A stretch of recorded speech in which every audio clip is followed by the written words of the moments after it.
Fired up? Firing up. Firing up.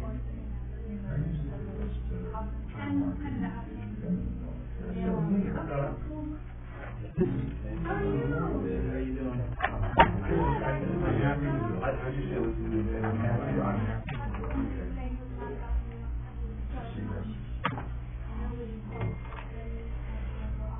Front page. Front page. I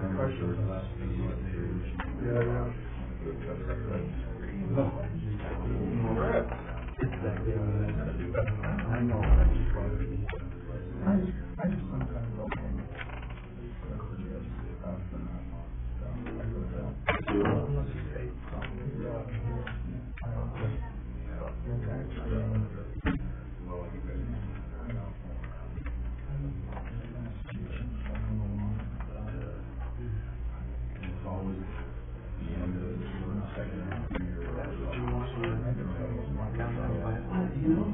that would be something.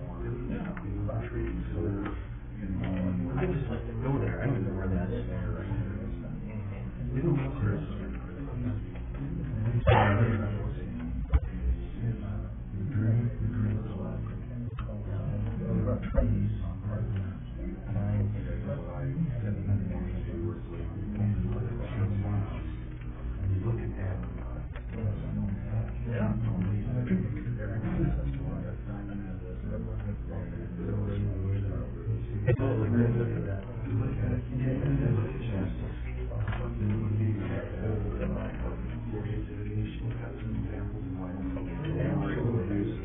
Is that right?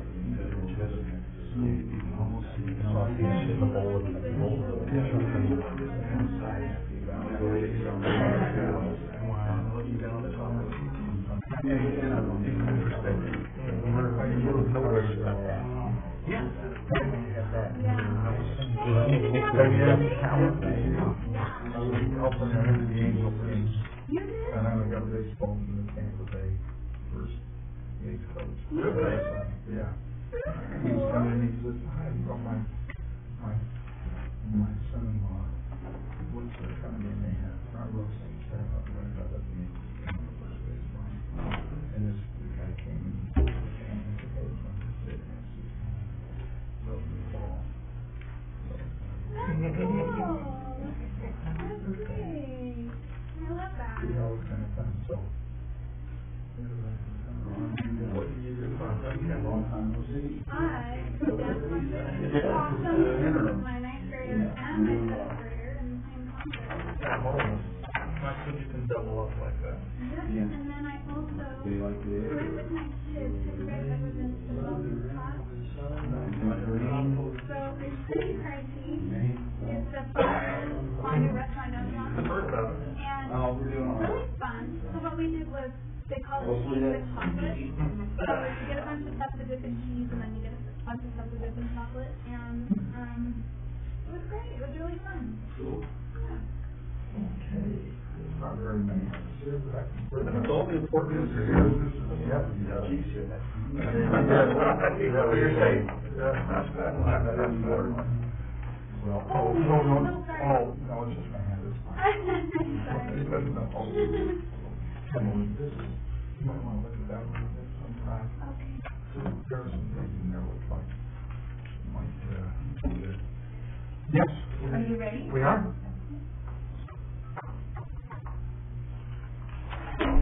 Okay, we should be tonight streaming live and with good audio. So Really? Perfect. So with our camera here and the audio so that they can hear, all right here with these microphones. Nice. I'm Randy Lewis. I'm the mayor. It is Tuesday, May 22nd, 2018. And this is our work session at 6 p.m. And with me, we're going to yeah. Maybe the microphones aren't as good. No. I'm Gary Hill. And my hair. And we have excused tonight John Martin and Holbrook, who are away. So we do have a quorum of council here, so we will proceed. Are they excused all night? I think so. Wow. I think they're excused all night. Yes. I mean, do you have veto power over anything that comes out? Really good. And we're appreciative of having anyone that's here to observe the proceedings today. So we're going to have a discussion from Gary, and we'll turn the time over to you, my friend.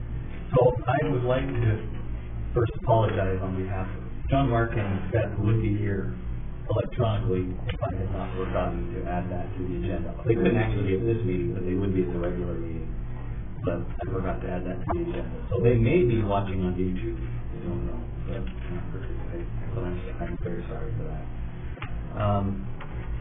What we hope to do tonight is have a presentation about, this really should say, legislative overreach and its consequences. Truth taxation is potentially just one. But I'd like to take about a half an hour and lay the foundation, and then I'm going to have a good conversation and council together about how you'd like us to proceed, council, and what your thoughts are and philosophies are.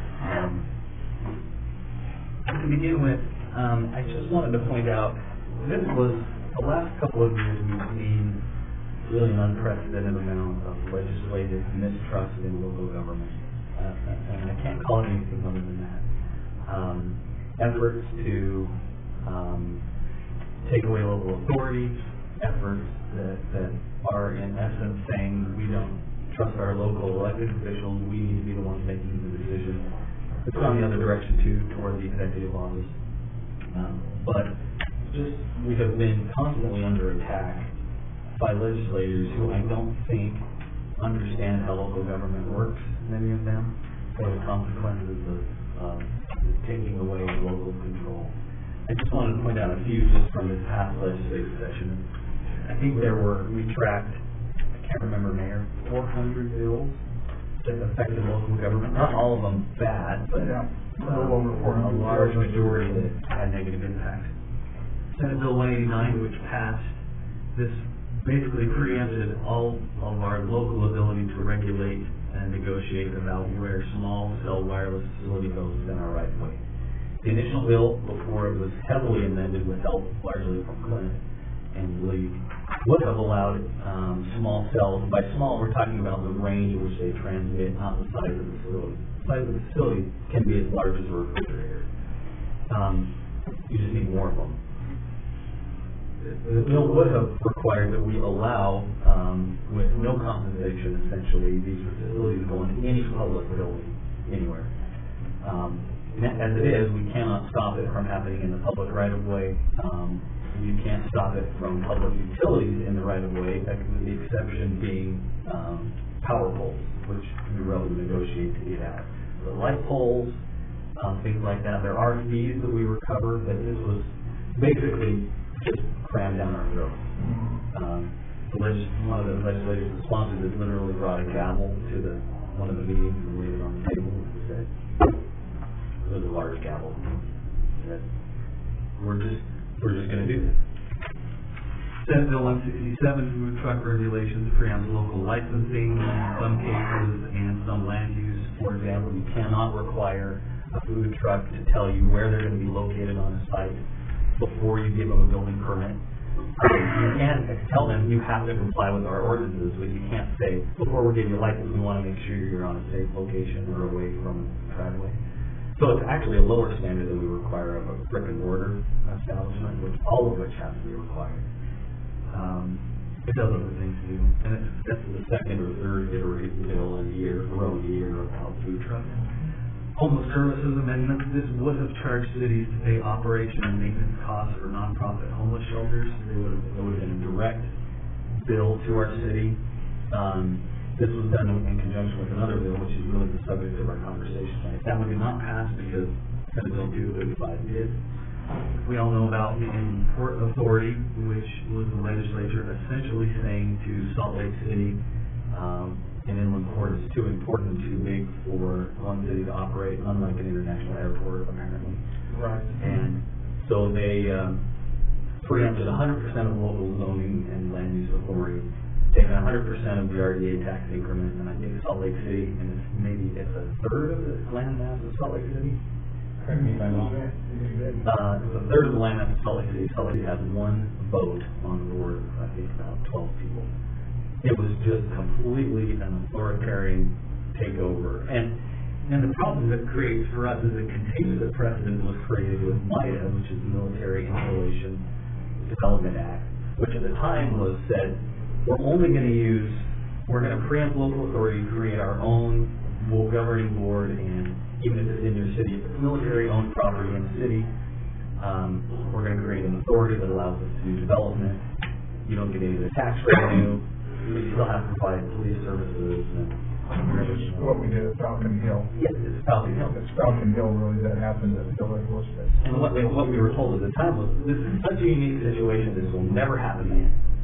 And now we have the Inland Port Authority, and they're pointing back to MIDA saying, this works great, look at MIDA. Yeah. HB 256, electric service district, which did not pass, would have preempt prior agreements if you were a service district if you were a city, if you have service districts providing services within your community. This is Spanish Fork, and would not have allowed you to provide power in your annexation boundaries in that case. It would have affected us, but it was geared toward one specific service district and 4 cities that they felt were not treating them fairly. Senate Bill 120, local government fees and taxes, it didn't have passed, prohibited the city from proposing a transportation fee, which some cities have street fees, on county facilities. HB 361 billboard amendments, preempts local land use, that passed.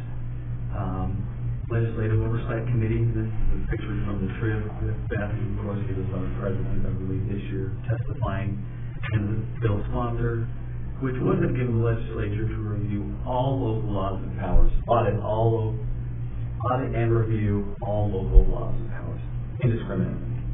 So another layer of government. Yeah. And then the reason we're discussing anything at all tonight really is Senate Bill 235. That's the homeless shelter funding amendment. What this bill does is it withholds 1.8% of the population portion of our local option sales tax. So if you recall, sales tax is divided into 2 pieces. So there's $1 of sales tax generated in Bountiful. 50% of it stays in Bountiful. That's called the point of sale. The other 50% is put into a statewide pot and then redistributed to all the communities in the state based upon your relative population. So this takes 1.8% out of that population portion, and this is significant. I'll come back and explain why that's especially significant and Bountiful. And then it redistributes that money to pay for public safety costs in communities that have shelters.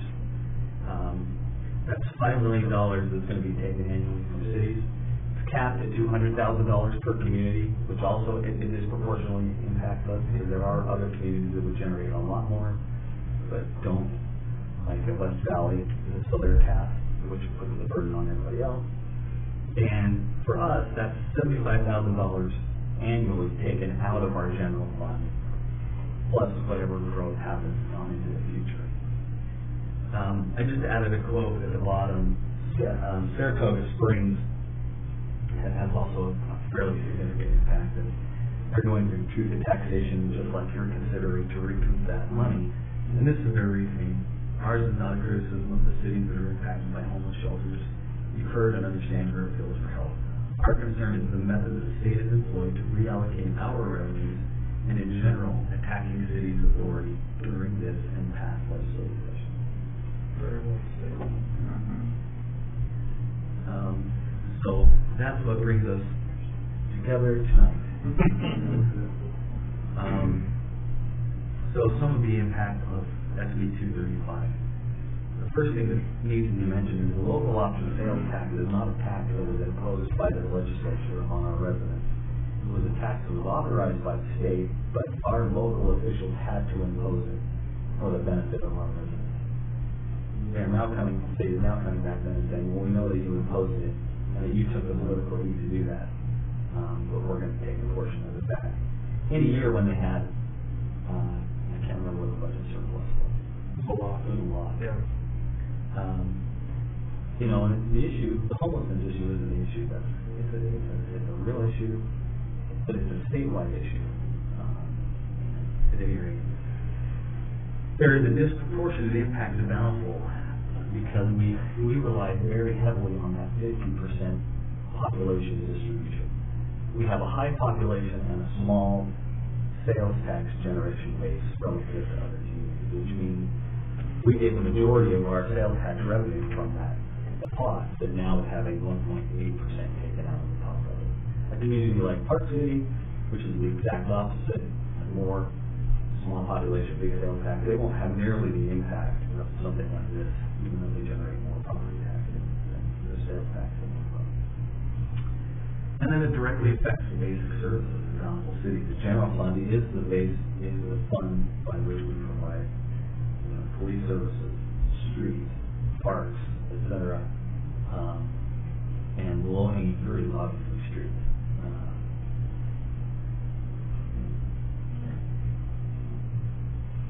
So I'd like to take this as any questions or comments about that piece before I go into some of the general fund service needs that we were already concerned about before this happened. No questions. So just starting with streets, our street needs are well known. We did the LTAP survey last year. Our service plan assumed there wouldn't be a decrease in general fund revenue. It assumed that the general fund revenue would remain the same, and that we would be based on, and then we would be using the gas tax. And it's important. I didn't bring the number. I apologize, but our street budget is heavily subsidized by property tax. It's not just paid for by our sales tax. The gas tax that we receive. A big portion of other general fund revenues go to pay for our streets. Of course, according to the LTAP survey, the current condition of Bountiful Asphalt Street meets recommended standards. Now, the standard that they said is you should have a remaining service life of 10 years, and you should have no greater than 3% of your roads that are in failed condition. Our remaining service life currently is 10.10 years, and our failed service, our roads in failure condition is 0. So we meet that standard. But if we want a higher level of service, it depends greatly on our general fund revenues. And this is impacting that obviously. Parks, additional parks and the upcoming plaza require high level of care. Now we foresaw that when we added Creekside Park and started to build it a year ago. We added a full-time employee for that park. We have come to find out that park is being loved to death, and it requires a very high degree of care. Our guys our folks, and employees are spending a huge amount of time in there. We're learning a lot about some of the elements there, and it's fun, and we're obviously really proud of it. Okay, I'm on the page.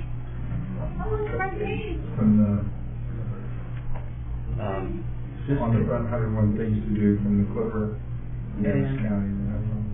And then the downtown plaza we're about to build, it will be a community showpiece. I hope the public has an understanding of the kind of things that we can do with that park. And it's going to add vibrancy to downtown. It's going to bring visitation to downtown. Again, a high level of care is necessary.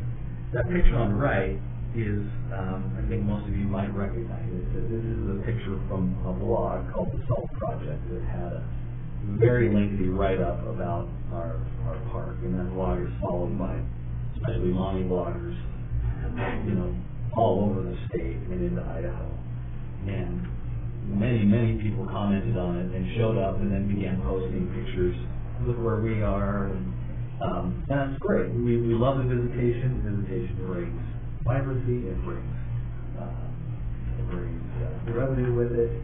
The plaza will do an even better job of that, but you have to, of course, maintain it at a high level for it to remain legit. So we like the visitation, we like those things, but we expect that to maintain the plaza, we're probably going to need to add a full-time employee, a couple of part-time employees between that and really the additional care that we're finding we use those were things we were already concerned about, about watching our growth and seeing when we could add employees.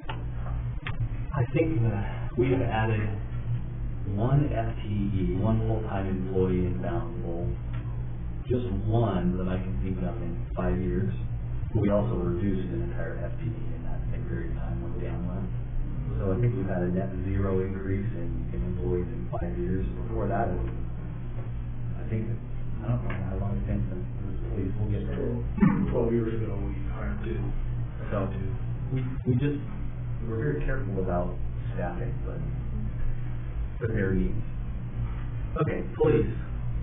This is another one that we have been watching for some time. It won't be a large surprise to you, I hope. And Chief can help with some of this information. So by background, we have 36 sworn officers in Bountiful. That includes 4 officers who are in administration: Chief, Ed Beeler, Deputy Chief, and our 2 lieutenants. There has been for a few years now, and it is increasing, a statewide shortage in police officers. It is, and I don't know that, I'm sure it's not limited to the state, but there's not a community that doesn't have vacant positions, and many vacant positions.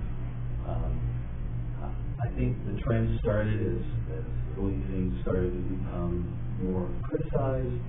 I'm not sure a lot of people that look at that profession in the last 5 years and go, "Oh, I can't wait to get into that." Sorry, Chief. No offense. No. It's not like that around. I don't think our Bountiful residents feel that way. I think we have experienced a high degree of support in Bountiful. Very much so. Very much so. But the trend is, and you'll see a chart here in just a minute that maybe I will think to you. But what this shortage has done is it's led to huge competition between agencies, which has created pressure on wages. Now we did a big wage study last year, and we discovered that our wages are competitive, and we had to increase wages. We did shorten the time frame by which an officer could get to the top of their pay band, because that was an area where we got a alignment. So I'm very happy to say that we're in line there. The changes in retirement that happened now 8 years ago, 2010, created a 2-tier system that created some pressures with new employees coming into the system because they're not getting the same retirement benefit that employees were that started 8 years ago. An employee started 8 years ago in the retirement system had to work 20 years as a police officer, a small police officer had to work 20 years, and then we get 2% of their salary for every year that they worked. So you could retire in 20 years, get 40% of your top 3 years salary. 2.5%. 2.5%. 50% at 20. Yes, 50% at 20 years. That was reduced with retirement changes to having to work 25 years at 1.5%. Which is about 37% at 25 years. So 5 additional years, 13%. Wow. So what you're seeing some communities do that are in need of police officers is they're then creating a 401 for police officers that makes that benefit equal between the two. But it's creating kind of an arms race in communities. And then really right now the biggest issue that we're having is just simply staffing levels. It's very difficult to maintain full staffing. This increases overtime demand, which increases shift load, and I'll show you this chart, which I appreciate the chief putting together. This is our staffing. I'm going to just stand one. So this is our staffing since December 31st, 2000. The last 6.5 years, 6 years, 5 months. This is the number of our officers. So this is 36 officers each. This is per month. 35, 34. So you can see that beginning on that day, we had 35 officers on duty. This is just officers that are employed, so this doesn't count officers that are taking vacation, officers that are out sick. Okay, this is just based purely on staff. Is that correct? Correct. Training, any of that doesn't take any of that into consideration. So in February, we got up to 36. As you can see this trend that we are decreasing in our ability to keep things staffed. Right now, we are 4 officers short of what is currently budgeted. In the last 6 years, only 20% of the days that we have really fully staffed in the police department. I knew that we were struggling to maintain police officers, but I didn't understand the extent of that until Ed and Tom did this chart for me. Gary, I can't read it from here. What were the dates that we were last at 36 employees? What was the year there, month and year? That was October 31st of 2015. That's a scary trend line. I want to give Tom a minute to talk about the impacts that that's having operationally on us, and why we're talking about this right now. Sure. So, when I started 30 years ago, Bountiful, one of the things that drew me to Bountiful is we relied heavily on overtime. There's, so you could come in as a new officer, work overtime, make a decent wage. I wanted that. I was attracted to that. And for many years, there were employees that looked for that and sought after that. That's not the case so much anymore. So we have employees that we're hiring now, and you can chalk it up to whatever you want, whether it's generational, whatever the issue is, that are not interested in doing more than their 40 hours or knowing that law enforcement has some overtime mandatory to do it. They just want to do limited amounts. So that, by just losing the ability to hire officers in, we can pay the money. We just don't have the people wanting to do it. So we're twisting arms and constantly pressure officers. We have 4 days a week on 3 different shifts that if one officer takes off, sick, in training, vacation, where they're vacant, we have to hire overtime to maintain our minimum staffing. So that creates the problem from trying to hit. The other side of the equation that we used to have a reserve program that at times was very robust. Average 8 officers, at times we had as many as 12 to 16. We have 2. It doesn't no good to have a reserve program. The minute we hire them and start doing backgrounds, and they get hired full time. So you can't staff and keep them. But when you had events come along, car shows, parades, all that, it gave us 8 to 16 additional bodies to put in. That's been pretty much eliminated. We're down to 2. And that's pretty much eliminated almost everywhere. Yes, the reserve programs are failing all over the state, and I'm sure all over the country. There's so much demand for older monsters. So what we've been doing is we created the POP unit, the Problem Oriented Policing Unit, when I came in 2007, and that was designed to address ongoing problems in our community and significant impacts, whether it's perceived or real, so that our residents feel like the police are responsive. There's many cases they've been involved in, from gang activity and being able to target gang problems and push them out of our city, to dealing with mentally ill that are recurring very significant problems, intervening and getting help and getting families to be involved in things to reduce the impact. Crime-free housing, that was brought in with the POP unit, made a significant drop in our apartment crimes by having these officers who address in our largest complexes who address the crime that's happening. Sex offenders, they're the ones that register and check our sex offenders twice a year.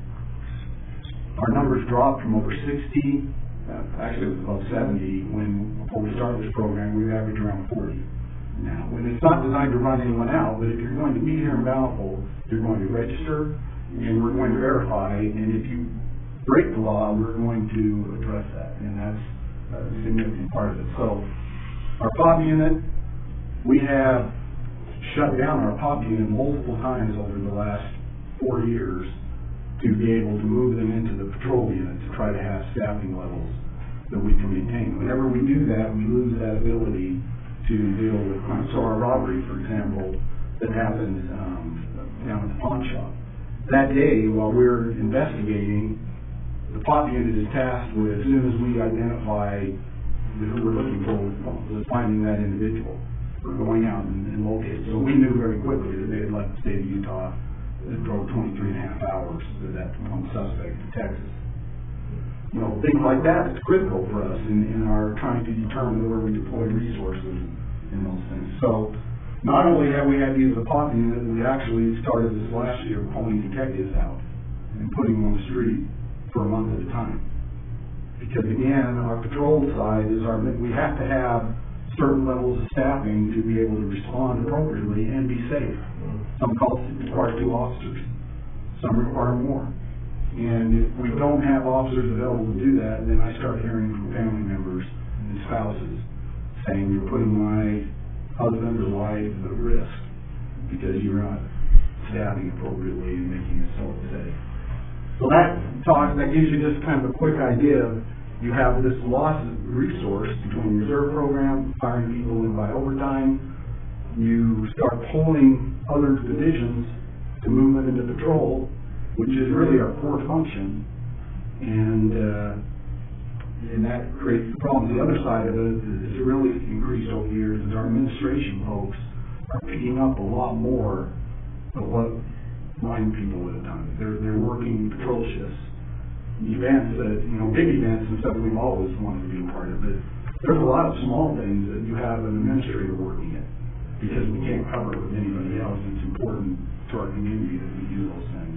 And I know that pressure on, Ed and Dave and Troy and even myself is we continue to increase to where we're working a lot of our days off trying to cover things that there was a time when we didn't have. I don't know if there's more specifics. Not that I wanted to point out. This week it depends on if there are questions from the council about any of that.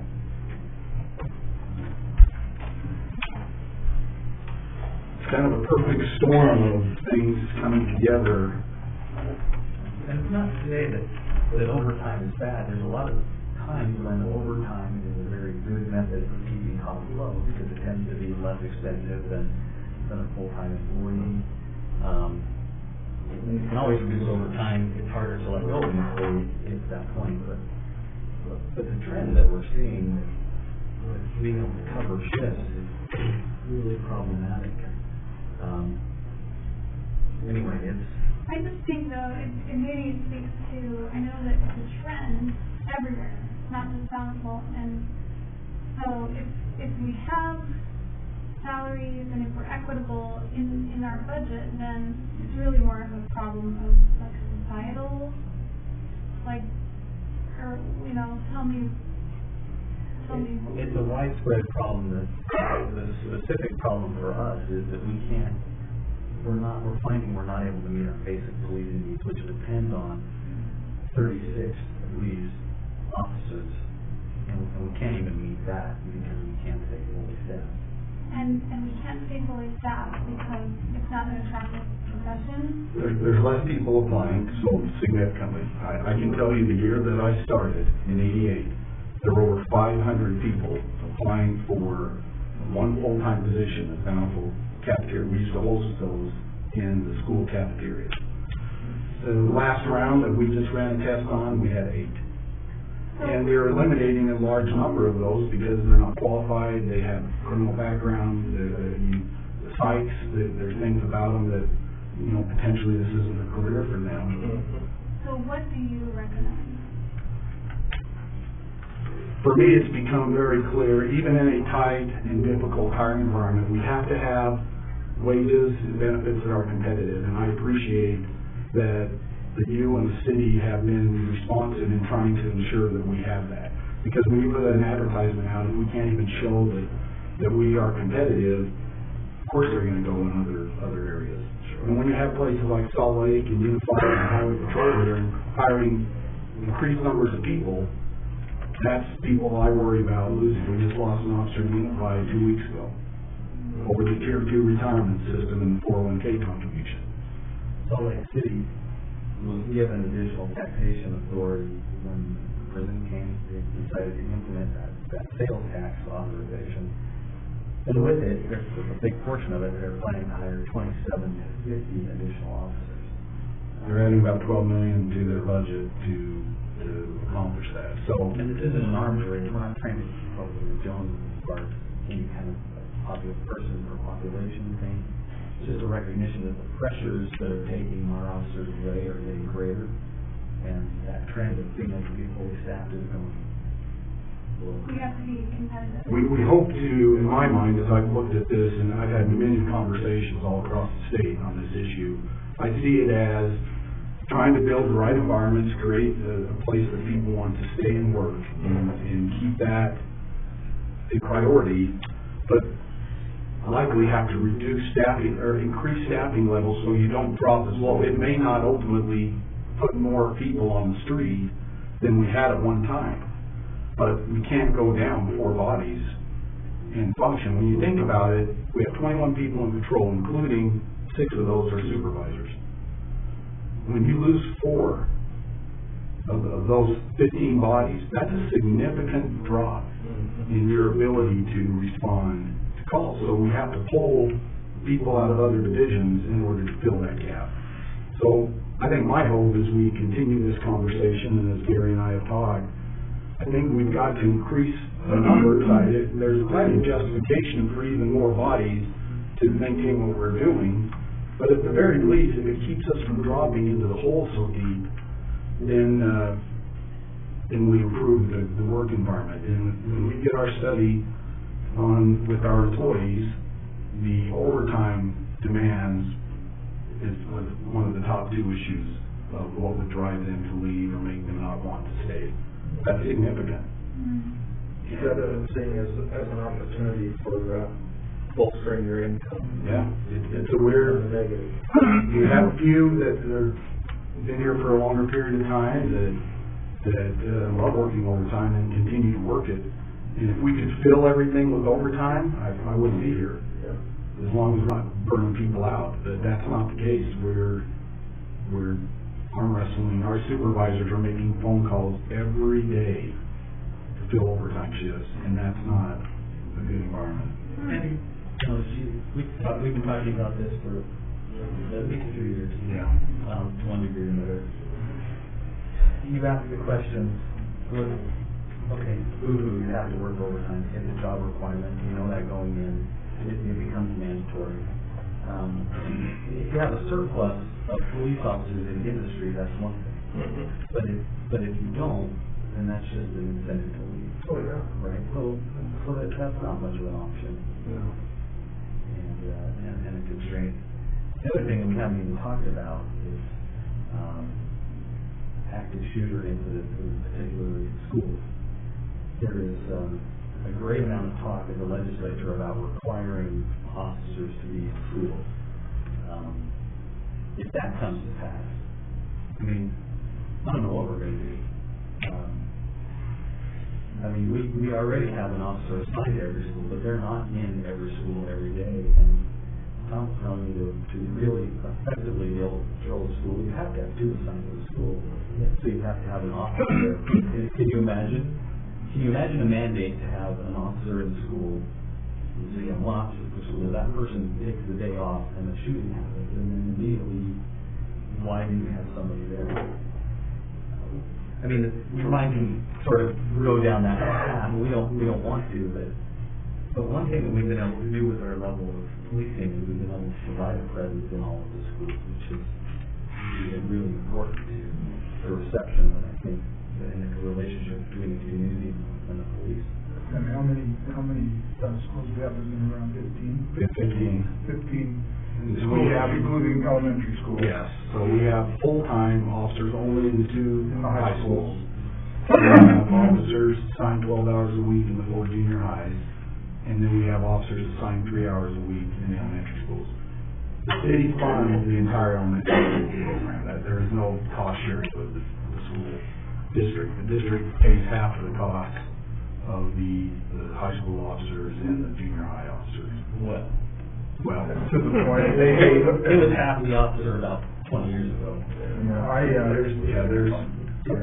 just read today, I mean, nationally, that they're pushing to have full-time officers in every school. Again, what you're talking about down to the elementary level, gosh, they didn't talk about the cost of maintaining that level of help. And if I'm right, Chief, I mean, with what we have done, I can't remember how many years back this was, but we're like 30% less serious crime over the last period of time, and I can't remember your statistics. Yeah, so I haven't heard the number specific to the school reduction, what that's done. But I can tell you from being involved in the schools as a school officer, from Bountiful High part-time to Holbrook Elementary as an elementary, and being a chief over those programs. One of the things that Bountiful did really well, and I think you've recognized, many of you recognize this, is we were way ahead of the public relations curve. We were doing serious changes to how we interact with our community back in 2007.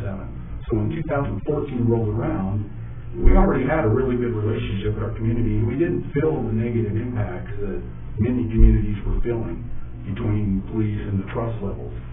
Our schools played a big part in that, because you have officers in those schools that are interacting with the kids in a very positive environment most of the time. So they don't see us as the enemy and the stranger, and they trust us and they come to us, and even when they're on the street later and the officers transferred out, kids are coming to them, or now adults, to report things because they trust them. It's things like that when you're in the heat of it, sometimes it's easy to say, well, let's cut this or that pop unit. You know, can we do away with the pop unit? Sure. We can eliminate the pop unit and go back to just being a reactive department. But there will be a price paid, and we may not see it the first day, but we will see it over time, and the public will become more upset with our inability to solve problems. And we understand. Go ahead. It comes down to this, as I see it. We need more officers. We have to find a way to pay. Yeah, we need to remain competitive. We have to make it maybe just a little bit more competitive. The turnover rate is, to retrain an officer, we lose. Because we're turning over officers, we're retraining. This is how Bountiful works. Retrain them into Bountiful. We lose time. Yeah. They think they're doing something. And so sometimes I found in my own practice that turnover employees cost me money. If I can maintain an employee and have her happy, that means I may have to pay her a little bit more. But she's happy, she stays with me. And it doesn't cost me to train a new employee. And I'm going to that same principle isn't the same with a police officer. So I really think that principle is that I think we should maybe be a little more competitive and look at the retirement, how we're paying them, and we just need to get more officers. We need to bring in more officers. I think that's the bottom line. So let me pound through the rest of this really fast, if I may, and then that's always a good 20 minutes for some discussion. We know that we need to replace that revenue that the state is taking from us. To give you a reminder, Use the word stealing. Would that be okay? Well, it's 75,000 plus inflation over time in gratuity. Sorry to interrupt. it's okay. Just by way of reminder, we have the second lowest individual tax rate in Davis County. That's just our rate. When you combine all the other entities' rates, so the school district, and then the county, et cetera, we're the third lowest.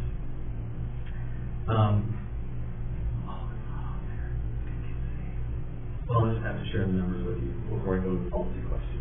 To give you a sense of the magnitude of what we're talking about, $75,000 to do a property tax increase for $75,000 would be a 3.3% increase to our individual rate.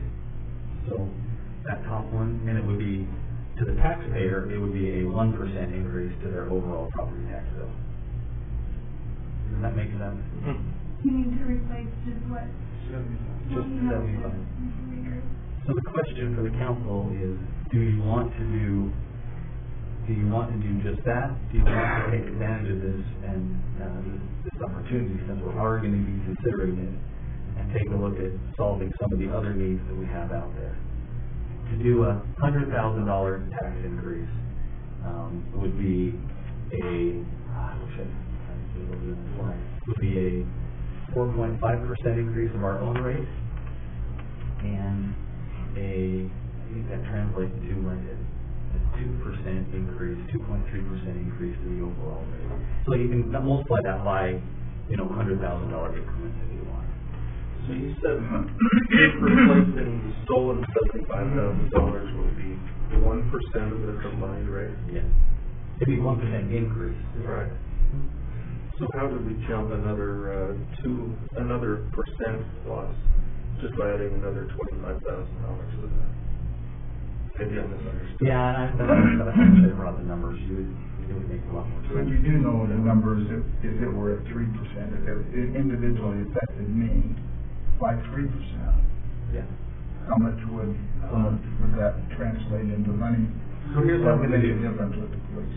I'm going to put these policy questions out there. I'm going to let you start discussing. I'm going to go get the numbers. Perfect. Perfect. Chief Counsel, go ahead. You go right ahead. Question for you.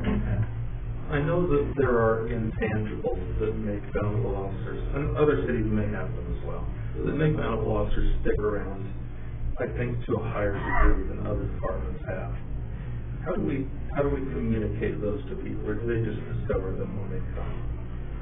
So it's interesting, we did a survey just recently from a promotional test on job satisfaction, trying to find out from our employees, our officers specifically, what creates their job satisfaction.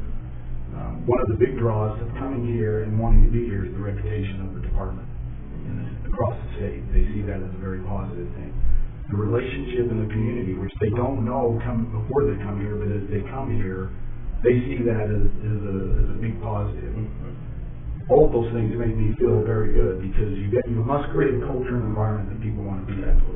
And I know we're not perfect. I'm not saying that, but it is an overarching goal and priority of ours to build, good work environments where people feel they can be productive and effective and respected and appreciated.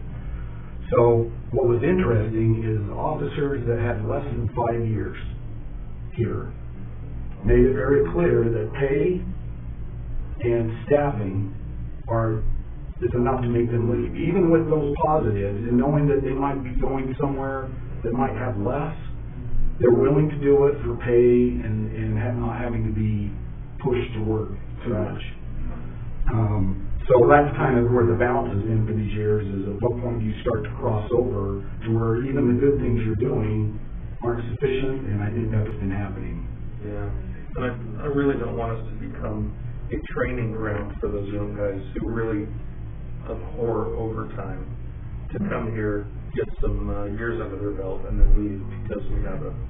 I've talked about this in public talks and speeches. I just passed my 30-year mark. I've spent 30 years in this city, sitting in more living rooms and talking to more residents than anybody in this room. And what I learned very early is you develop an ownership. When I hear people talk, I hear the word Bountiful come up, my ears perk up. I'm listening. Next to my family and my closest friends, Bountiful means more to me than probably anything else. I tell my officers and my employees in general as we talk about this, that you can never create that if you jump all over the place. If you're constantly looking for the next best thing, you'll never develop that. And when I leave here, whenever that time is, man, when I look back on that career and spending it all in one city, that's been more important to me than money specifically, or that's what you hope that you can create. Chiefs, on this, kind of following up to with Richard, is what is the value of the safety aspects of those who serve here, versus some other places that they could be in where there's a higher risk. Yeah. How do the officers put value, or do they put value? Yes, and we talk about this quite a bit. So here's the beauty of being Bountiful. Now, most of the people we're arresting are from outside of our area, and the majority of our serious crimes coming from Salt Lake County. So the criminals we're dealing with don't always appreciate this, but I've told the officers there is not a neighborhood in this city that if an officer was being attacked or being, yelled at or things thrown at, it would not be the residents in our community doing that, and they would more likely probably be standing shoulder to shoulder with you. I think they very much appreciate what we do. They appreciate and respect law enforcement. Doesn't mean that we don't have individuals that that have problems with us at times or don't like something we do. But they're gonna stand there and support us. They're not, and you can cross just over the border and have that not happen in certain neighborhoods. I think that's a very important thing about an environment of where you work. But we still have to be prepared to deal with the same criminal element that Salt Lake County deals with, because that's exactly what we see. I hope there's a way that we can remain competitive in benefits and wages and be able to effectively sell those intangibles or the non-compensatory aspects of the Bountiful City Police Department, because it really is a winning culture that you've developed. And the city loves you guys. Well, it's a great environment from the elected officials on down, and I think that, and we keep trying to point that out and push that so that our employees feel it and recognize it, because you won't easily duplicate it. I know that. Yeah. So here's the chart. To give you a sense, it's just by way of example. So, the total tax increase to a taxpayer with $100,000 increase to our tax revenue, 1.5% increase on this. So if they're paying, $200,000, or let's say they're paying $5,000 in property tax, well, that makes a $50 increase in property tax bill. I think when we're looking at what we want to propose, we should look at the dollar figures for the areas that we feel like are lacking. Like if we're looking at our streets and we're saying, this is the amount we need to get ourselves to this spot or whatever. If we look at the needs and have, the dollar figures for those needs, then I think we'll have a better starting place knowing. Okay, if I minimize this for a minute to go to your point. Is that okay? When we figure simply.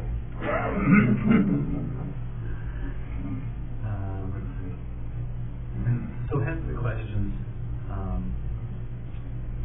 if we're interested in going through truth in taxation, then what do you want the scope of the increase to be? Just to recover the revenue taken by the state, or to meet other service demands? Along your point, Kendall, what are the service needs that should be emphasized in the messaging of this? And then third, and this one, maybe we need to start with this one. What's the philosophy regarding property tax increase? There's kind of two conventions that you see with cities. The first is they wait and they wait until they can't possibly wait any longer, and then it has to be a very large increase. And that makes everyone angry, and then they say, okay, we're going to ask for as much as we possibly can because we know we're going to get people angry, and we won't do it again for another 20 or 30 years, all that, When was our last property tax increase? About the year 2000. Most of this room haven't been born yet. And that was for... That was for fire protection and some internal needs, computer infrastructure wise. And the one before that was 92.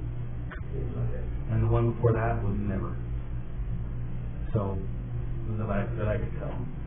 That there have been two tax increases in Bountiful's incorporated history of property tax. The other philosophy is, do you review needs and recognize that the rate decreases? We have to remember too that the city gets no additional revenue when property values go up. What happens is the rate goes down. So over time, that rate goes down and down and down. And so, do you review needs and the decrease rate, and annually, maybe you can even go through truth and taxation annually, like some cities do. And then if you need a tax increase, you do it. If you don't, you don't. But instead of waiting for years or assuming that other revenues are just going to catch up and becoming overly reliant on certain revenue sources, as like I said, and really it's only sales tax at this point is our only option, which is totally prone to changes in the economy, which leaves us to be less stable. Do you look at regular increases, or do you look at increases on a regular basis, or do you do a combination? So I guess that's a question I would like to pose to council. Philosophically, where, what do you prefer to see, and how would you like us to proceed? I like the idea of holding the hearing yearly, whether we need an increase, plan on an increase, or want an increase. I think it would be an important exercise for us to go through every year. I really do. I like that idea. And though I hate the idea of property tax increases, I think that, just like you said, Gary, it wouldn't be wise for us to consider increasing our sales tax right now to make up for the money that's been taken by the legislature. I think it's important that we have a stable source that's going to replace that money. So, well, of course, we can't increase our sales tax. We don't have any authorization to increase. Well, I thought they had given us that ability. Well, no, we don't even have that as an option. It was nice of them to take the heat for their actions. It's really better than nothing. Oh, yeah, that's why we're here. Yeah. Small property tax increases, they don't hurt as bad. They hurt. But not as bad as if 5 years down, we need to do differently. So sometimes smaller ones, as we need to need as we look each year, a smaller one to keep us at the level we need to be. That's what a resident said to me. She called me and said she was mad about the water increase, and she said it would be wiser to just raise it little by little instead of, you haven't raised it for so many years and then suddenly there's a 30% increase. And I remember looking at the water budget and just going through each line item with a fine-tooth comb and just thinking, is there anything here? Is there anything here that we can cut or reduce or... And after so many years, things increase and, the prices increase for labor, the prices increase for materials, inflation, so it's irresponsible to let it go too long, or then you really have a catch-up game, and infrastructure, costs even more if you delay, and so I think it's irresponsible to let it go too long. So here's you may remember this chart. We looked at this earlier this year. The blue line is our property tax revenue. You can see that bump in about 2002 when we went through duty taxation, and then some natural growth through. The only way we get new revenues is if there's new buildings being built. That's the only way the city gets new growth. So that's the line of our increase. The red line is that amount adjusted for inflation. And our revenue increase in 1999 has been 1.4%, but our inflation increase in 1999 is 2.6%. So we have lost a significant amount of buying power from our property tax over time. That's average annual increases, by the way. So one thing I'm hearing, council, is to begin to look at a policy of annually reviewing our property taxes and maybe going through the exercise of treating taxation hearing, regardless of whether or not there needs to be an increase. And I think annually I think that is wonderful to look at that annually. It wouldn't be necessary to have an increase every time. 20 years is too long, maybe 10 years is too long, but maybe 3 or 4 or 5 years isn't. Maybe we haven't done it. Maybe we haven't done it too soon. If it's 2 or 3 years, also. I think if we're doing it, if we're trying to increment this out, it can be like cutting the dog's tail off an inch at a time, and maybe it gets more than that because over 20 years, do you add more tax than you would have if you only did it every 20 years?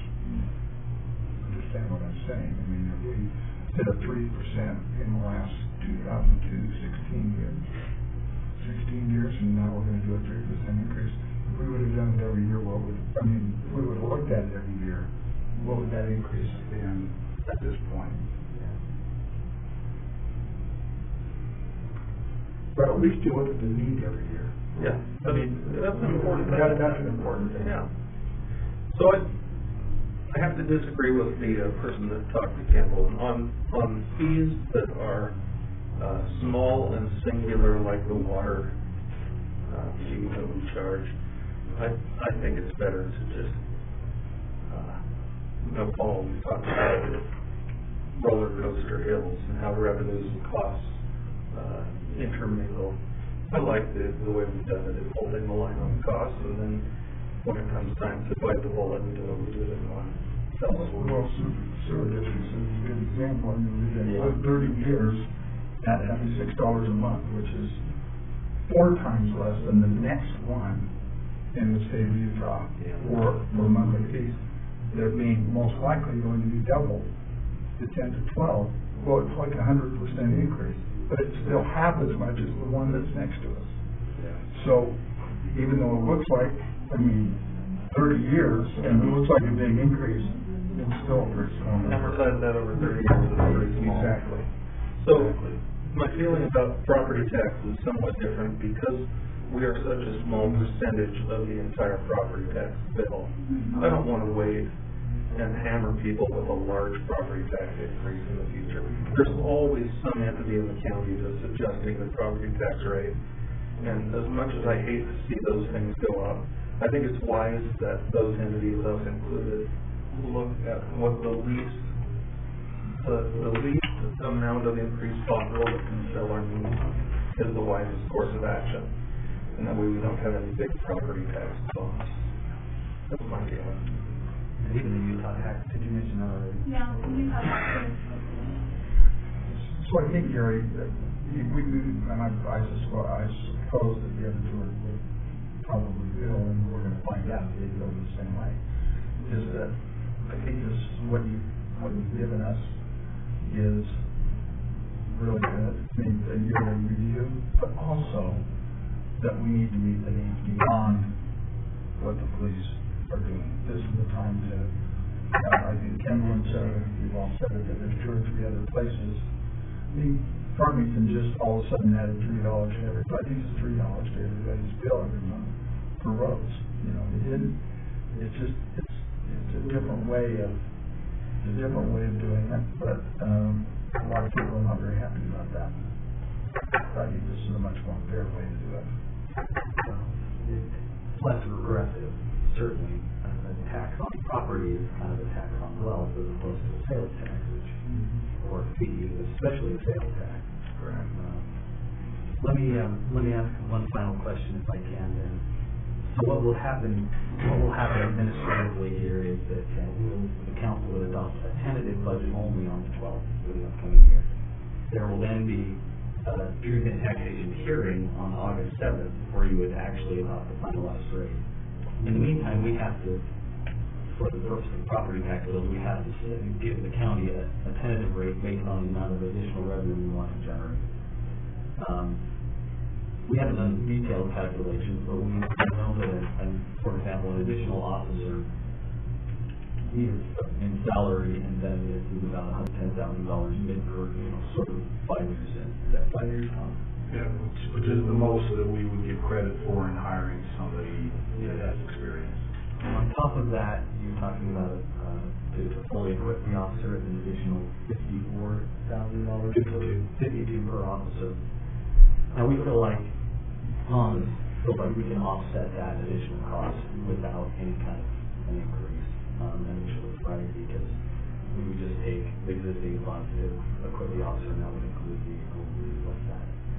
So 2 officers is about $210,000.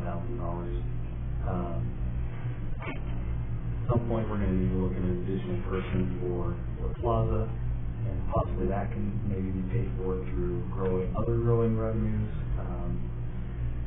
I think what I'm trying to point out is we want to proceed really carefully and cautiously.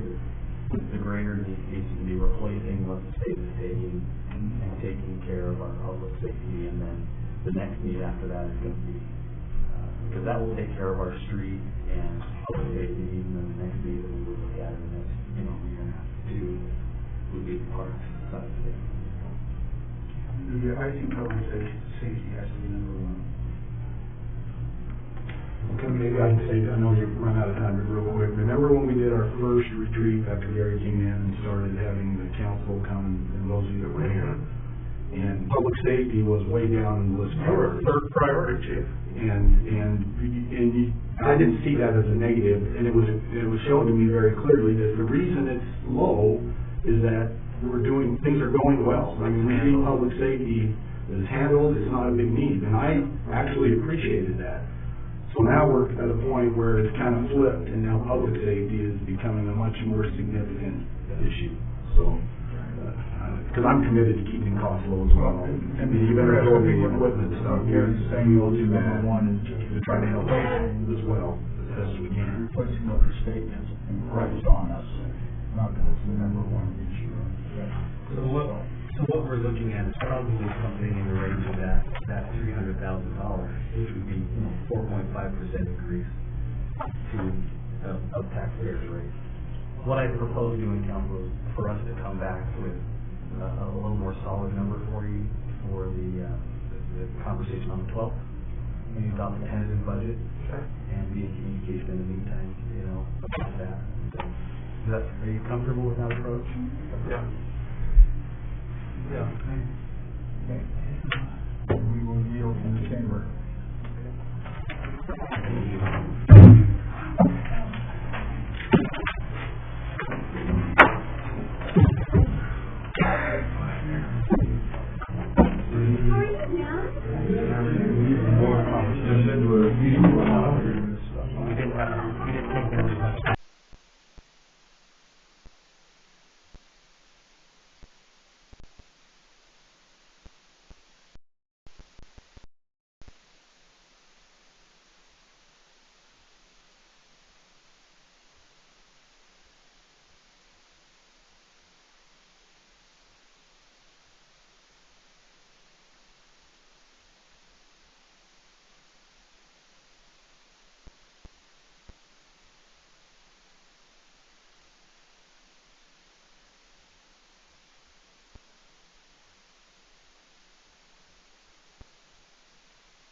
I was wrong.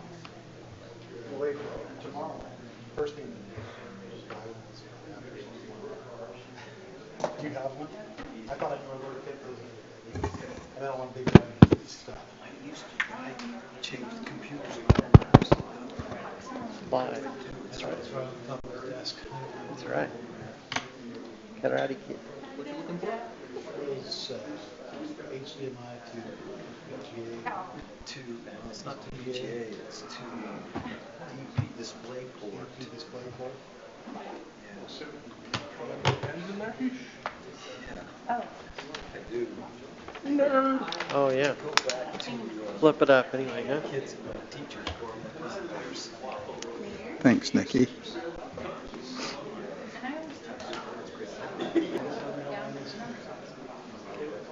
I'm good. How are you? Oh, they go off anyway. Okay. No, John Mark loves to do it. Makes him feel good. Display port first. Let me go get my laptop. What do you need? Hey, you're live and ready to go. All right. Mm-hmm. Yeah, I didn't think about it either. How are you, Chad? You look Awesome. dapper. Oh, thank you. So we didn't have a meeting, right? Last Tuesday? We did make time. Okay. I knew that we weren't supposed to, but it still felt weird to not come to a meeting we weren't having. I don't know. So fifth Tuesday, so this next week as well. So Mary, you Cool. got my email about last year, you were in the parade at the center with Krista. Yeah. Be there again. Yes. It would have been I'm more happy to do appropriate. that. And then on Saturday, same thing. Good. Same I'll just thing. plan on the same thing. Good. Same thing. Meaning Is that it okay? can't be Perfect. form of That's where we want divinity, you. not I love doing I that knew with it was divine Krista. form of and- divinity. Not the omnipotent. Right. Tracy. Tracy. Oh, it's so fun. That was, you guys are It's so fun. If fun. I can bring you a little joy every couple of weeks, then it's amazing. All right. Candlin. Out of my office, so that's it.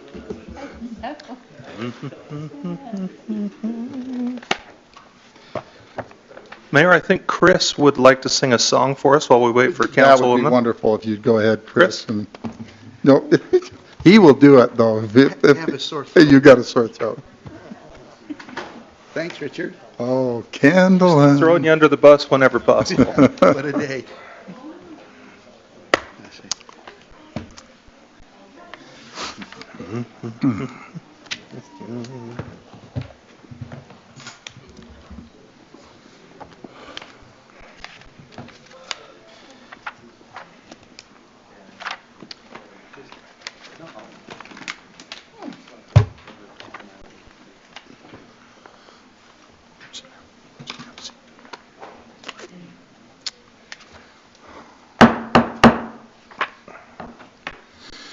Welcome, council. It's Tuesday, May 22nd, 2018. We had a work session at 6 p.m., which is open to the public, and that's usually always in our planning room just off here to the northwest. And this is our regular session, starting just a little late, about 5 after 7. And we will excuse tonight Beth Holbrook, who is out, and so is John Mark Knight, but we're pleased to have a quorum here to do our work. Welcome to all of you who are here in attendance. We will begin by having a pledge of allegiance, and we'll ask Weston Agnew to come and give us a pledge. Or is it NU? Yeah, NU. Okay, thank you.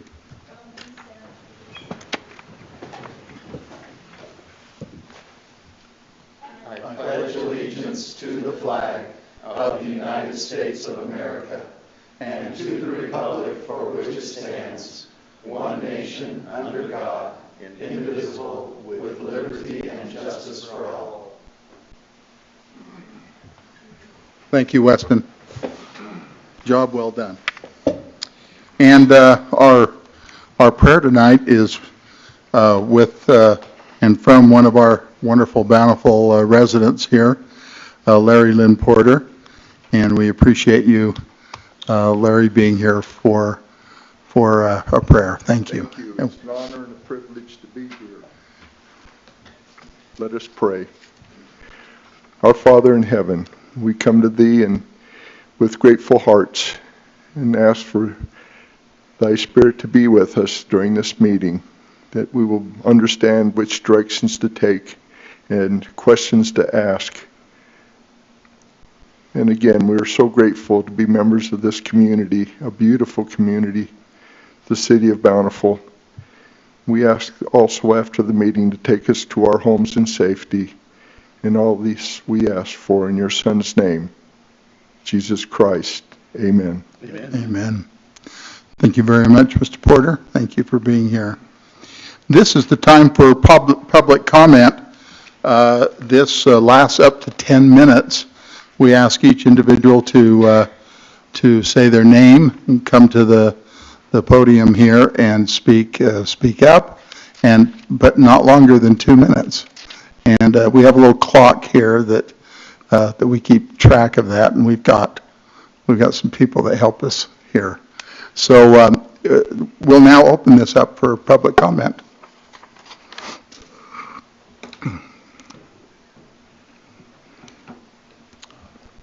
Thank you. My name is Dan Bomas. I live on 900 North. And was just discussing with Councilmember Harris one way we could improve safety along 900 North. It's turned into the major thoroughfare between Orchard and Main Street. A lot of traffic from Viewmont High School and others coming through there. My understanding is the speed limit there is 25 miles an hour. However, there are no signs in that 4-block stretch of 900 North, and that might be very useful to just remind people that this is a residential neighborhood, even though we have a nice wide street. Thank you very much. You bet. And we will be able to handle this with our staff, and we'll get back with you. Thanks, Dan.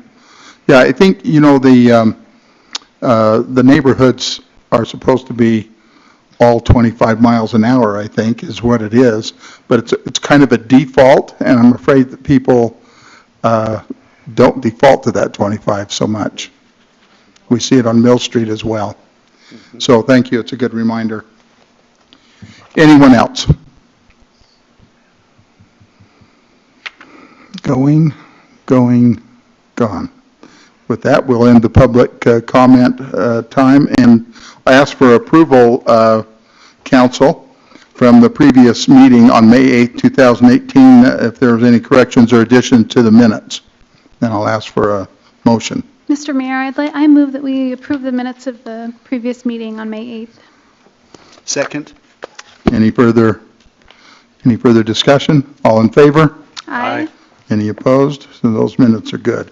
We'll do council reports, and Kendall, why don't we start with you down there? Thanks. We have the Bountiful City Youth Council. Tomorrow we have our installation ceremony for new members. So kids from Viewmont, Woods Cross, and Bountiful High that live within Bountiful City the new members will be installed tomorrow night. So that'll be a nice event. I'm excited about that.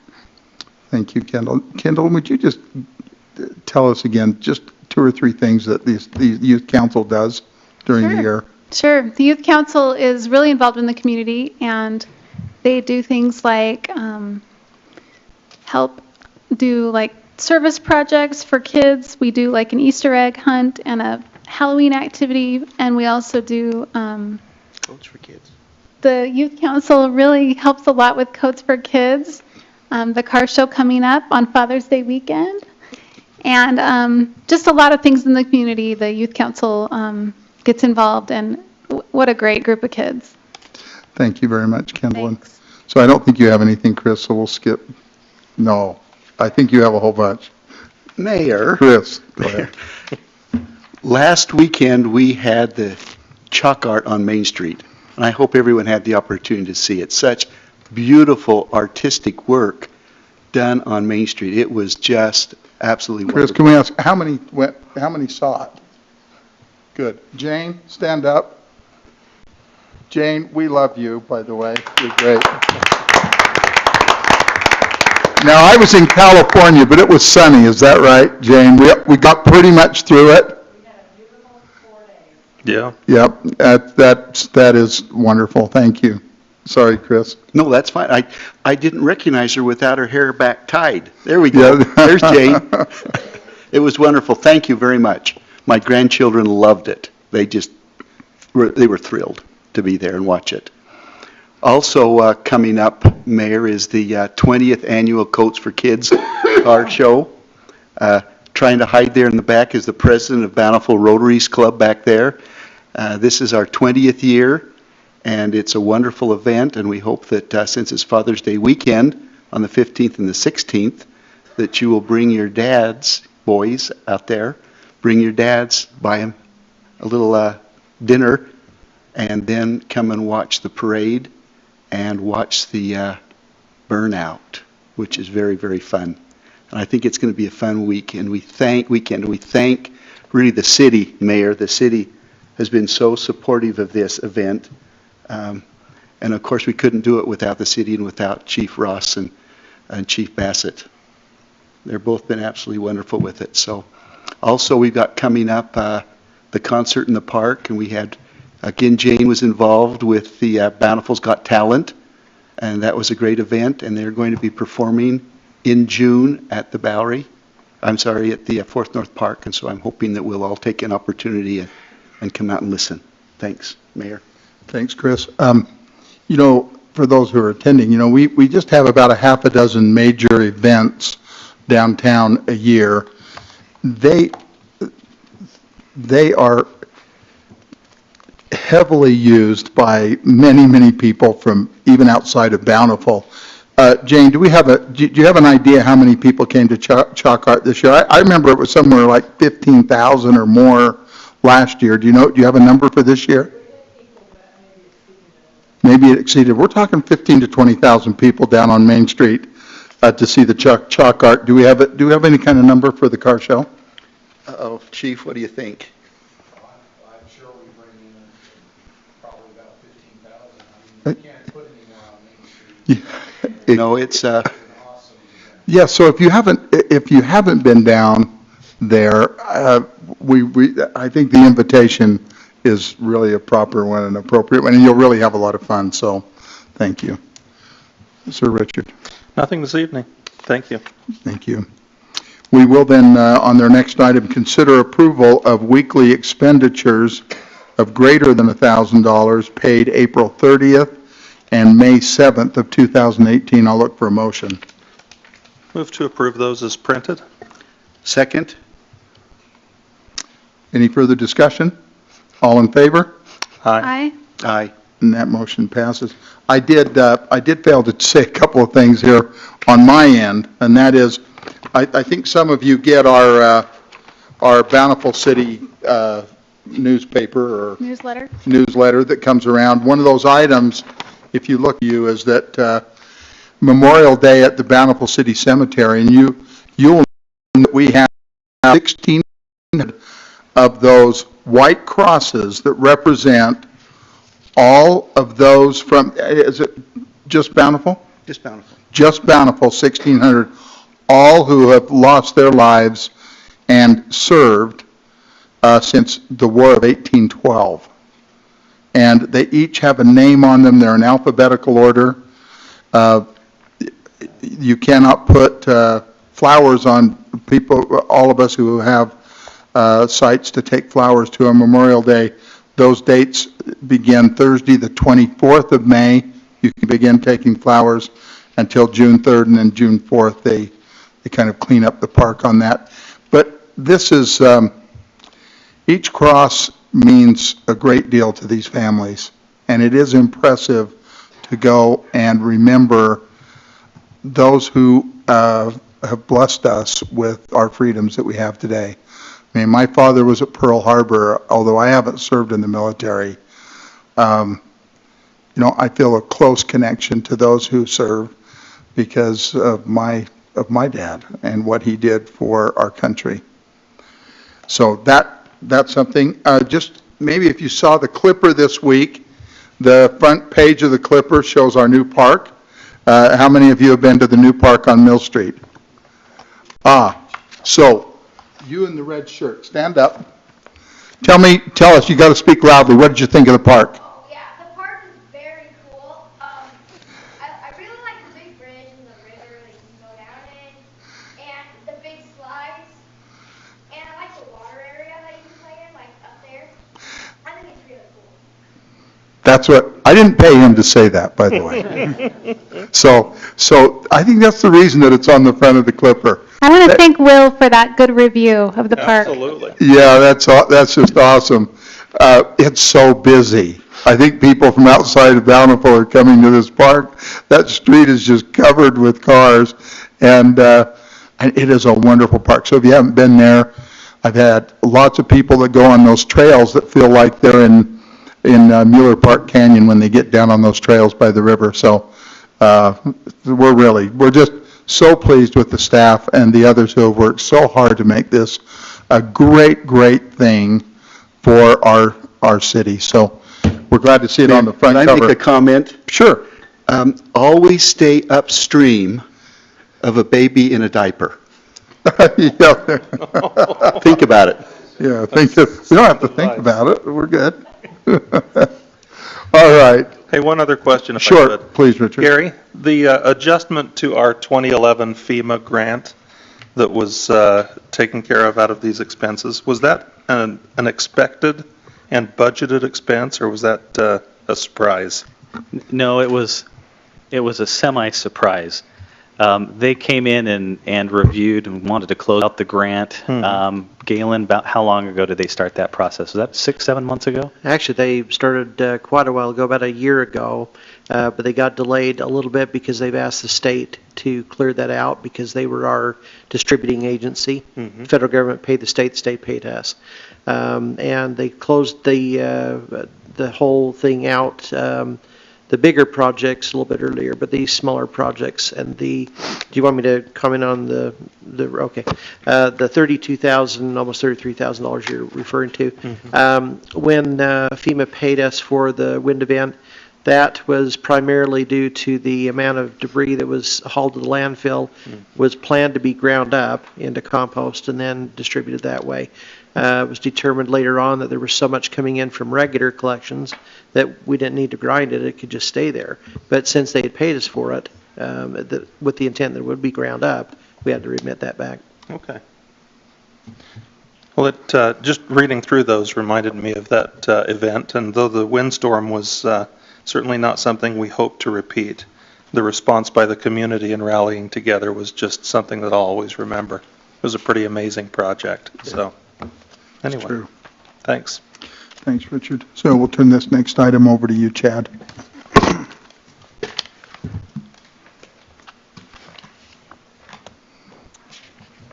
Thanks, Mayor, members of the council. The item that we're going to talk about for just a few minutes is a proposal for an agricultural protection area that's been submitted by the Bangeter family for their property that's up there on the screen in front of you. This is about 1280 north, 400 east, about just a little bit less than 12 acres. This is kind of an interesting part of Bountiful because there's a city limits line that runs through the Bangeter farm. I'm going to have Paul just kind of outline where that line is. So that chunk north of that line is actually in unincorporated Davis County.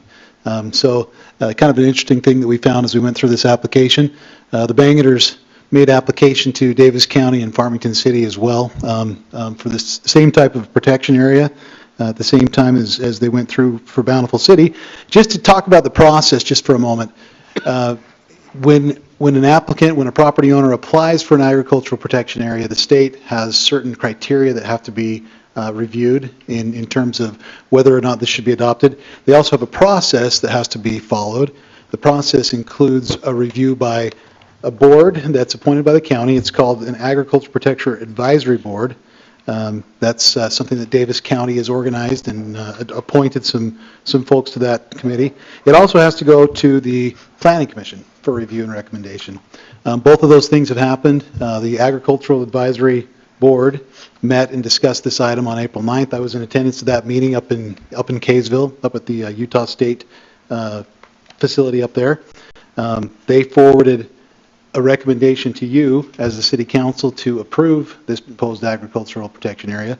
The Planning Commission had a public meeting on April 17th and also forward a recommendation of approval for this item. I'm going to just talk really briefly about the standard of review that's set forward in state code. There are 5 criteria. State likes 5 criteria, I find. That's like the 5 criteria. Yeah, that's right. So they're there in your staff report. The criteria are things that reflect the use of the land. For example, is the land being currently used for agricultural production? These are also criteria that would apply for an industrial use if there was an industrial protection area being adopted. Whether or not the land is viable for agricultural production, the extent or nature of the types of farm improvements that are on the property. In the case of an agricultural protection area, the trends in agricultural and technological conditions. And then I saved number 2 for last, went out of order a little bit, whether or not the land is zoned for agricultural use or industrial use, as the case may be. In this case, Bountiful City really doesn't have an agricultural zone. The closest that we get is our R1 zone, which is it's really a single-family residential zone that allows some farm animals. That's as close as we get to an agricultural zone. We had a discussion about that a little bit at the Planning Commission. It's not a problem. This, the Bangerter farms have been in operation here for decades, over 100 years in this location. So in this case, it's an existing non-conforming use that can exist for perpetuity. It can exist forever. And so the zoning of that particular property in this case is not an issue. It's like I say, an existing non-conforming use that can continue as an existing legal non-conforming use forever, as long as it's continued. The other criteria are met. The Planning Commission found that those criteria were all met as far as the use of the land and the viability of the land for agricultural use. So just a couple of things for you to be aware of. You might wonder what are some of the benefits or what are some of the consequences to the city for this type of a protection area. State law does limit your land use authority on agricultural protection areas. You can't change the zoning designation without the permission, written approval of the property owner, which is different from any other property in the city.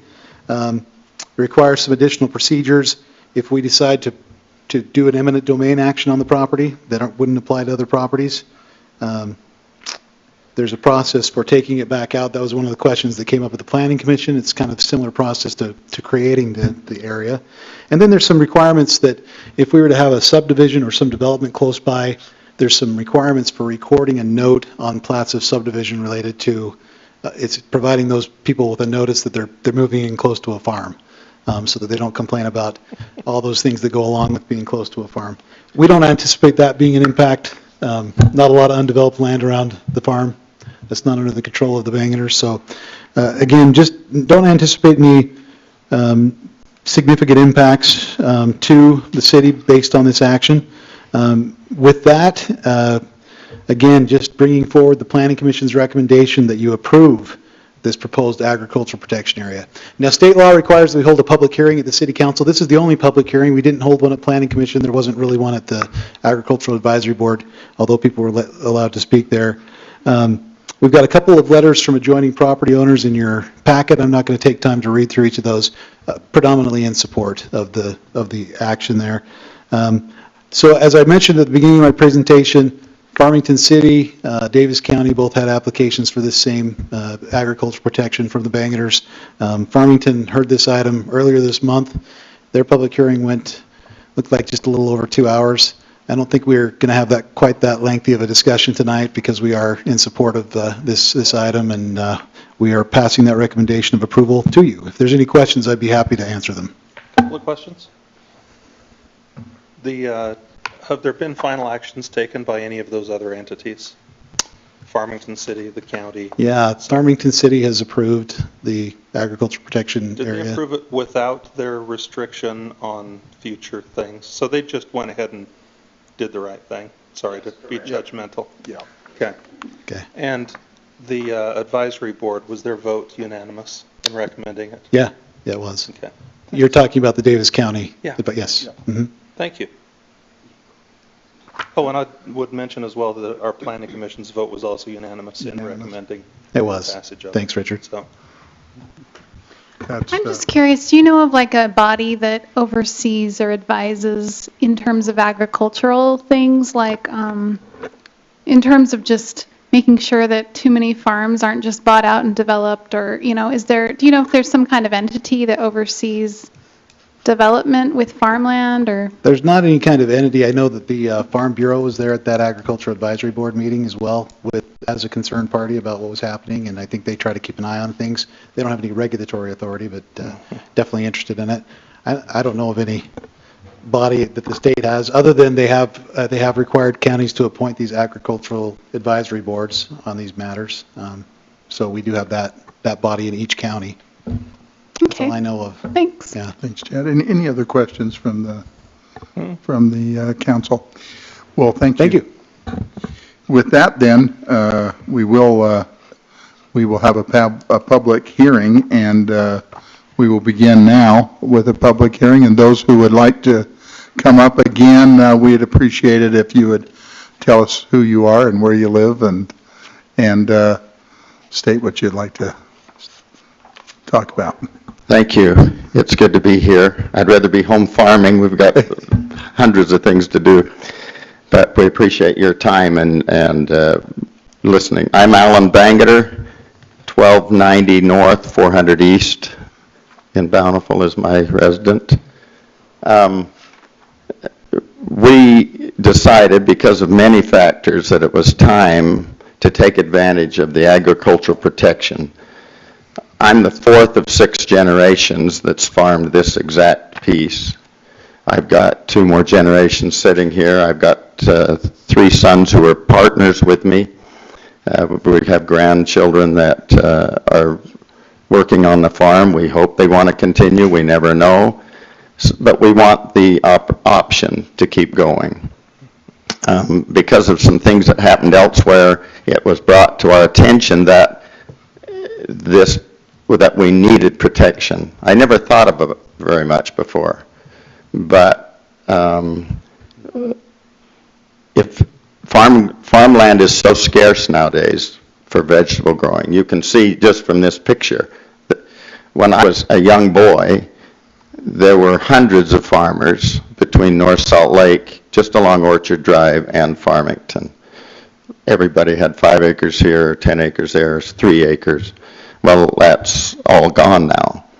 And if a farmer doesn't have a family to follow in his footsteps, he should have the option, if he wants to sell it. I'm not against that.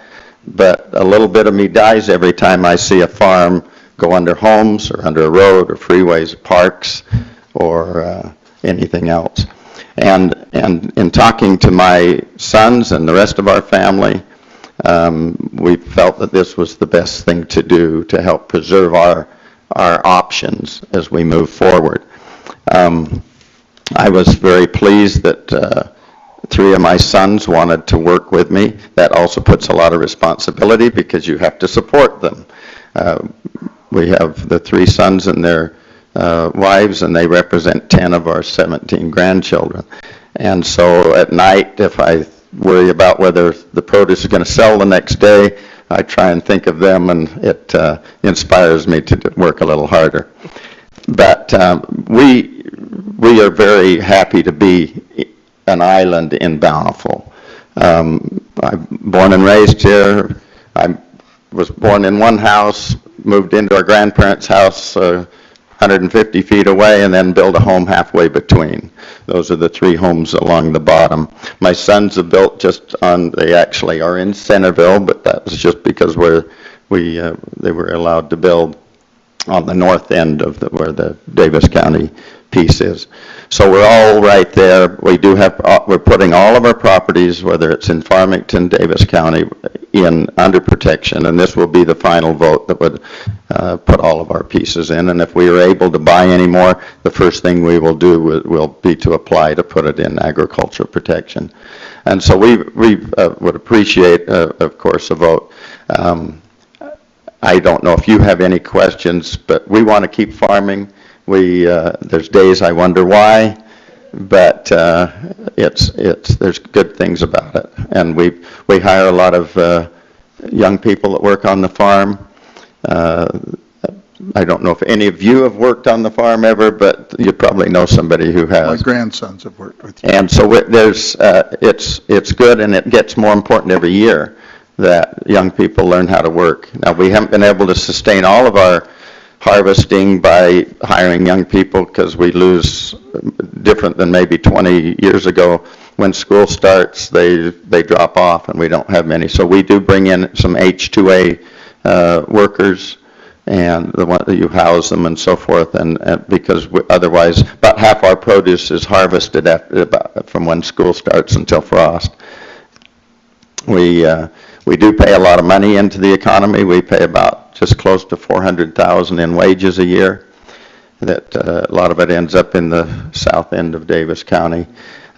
We produce at the height. We have about 2 semi-loads of produce that's delivered each night, and so it's a significant business, and we want to guarantee that we can stay in business as long as we can. Do you have any questions? No. Thank you, Mr. Bangeter. Thank you. We appreciate you. Please. My name is Randall Edwards. I am a longtime resident of Bountiful since 1991, and I just recently moved my law office to Bountiful after many years of wanting to do so. I am at 188 North, 100 West. I bought a building from Robert MacArthur Studios, and it's got a huge wall out in front of it, so you may know that building. It does. I'm very pleased to be there. I am the lawyer for the Bangeters, but probably more importantly, I am a friend and an acquaintance. I live in that same neighborhood. My home is up on, well, it's just almost across the street from what is known as Cheese Park. I think it's Twin Hollow Park, but the real name, of course, is Cheese Park. And I remember when we first moved here, we were driving around Bountiful, and it was subdivision after subdivision. We were up in a nice subdivision, and then I got down to the bottom of the hill, and I thought, who's this crazy guy who's out there on his tractor farming? And I remember looking at my wife and said, this guy's crazy. I mean, he could develop this property and make millions, and instead, you know, the guy was out there farming at like 7 o'clock at night, and I could not quite figure that out. And as time has gone on, I have come to the realization that indeed he is insane, because I think that farming is a tough row to hoe, literally. But I have, as I've gotten to know the Bangeters, and I've known them over the years, I've appreciated the fact that they really do appreciate the legacy of farming, especially here. The farm in that area is older than any of us. I mean, it was originally established back in 1902 by his great-grandfather. And it will be 6 generations by the time that his grandchildren take over. It became clear to us as we looked at some issues that really didn't arise from Bountiful. It arose from some issues in Farmington and some planned development in Farmington. And no doubt you're aware of some of the controversy that occurred there. I only bring that up not to beat up on Farmington, but more to let you know what the reaction of the public was when it was clear that the issue of the possible jeopardy to this man's farm came into the public realm. We had an online petition that had 8,000 signatures. And in that public petition, we had a place where people could put comments. We had some of the regular comments that you would expect. You know, we don't want the farms to be destroyed. We want to be able to have local farming. But more importantly, we had some people who said, I grew up working on the Bangeter farm. This is where I learned how to work. We had some people who came back and said, I've known the Bangeters for years, and I know them to be charitable. We had letters from the Utah Food Bank who talked about the contributions that are made by the Bangeters to, you know, free of charge, to go out and be able to glean in the fields. And probably more importantly, we have a culture here that has arisen around the Bangeter farm. When you go to the farmers market in Bountiful, you're going to see the Bangeter farm there. When you go almost in any farmers market here, when you go to the Walmart here in Centerville, you're going to have Bangeter Farm produce. When you go down to the Mandarin, they will have a sign up that says Bangeter Farm produce. It's a big deal. And so it became clear that in order for this family to be able to feel safe and to be able to put up the protections that Utah law provides, that filing for agricultural protection, both in Bountiful and in the county with regard to this area, and also in Farmington, where the Bangeters have been farming for about 30, well, almost 40 years, that it was important that we file this. As your planning director has ably stated, we meet all of the statutory criteria. It was unanimously passed by the County Agricultural Protection Board. And in all of the cases with regard to the county and also Farmington City and also Bountiful, the planning commissions have unanimously made that recommendation. So based on all of that, we would certainly encourage and believe that Bountiful City would be best served by maintaining this agricultural protection, by approving this agricultural protection application. Now, do any of you have any questions of me?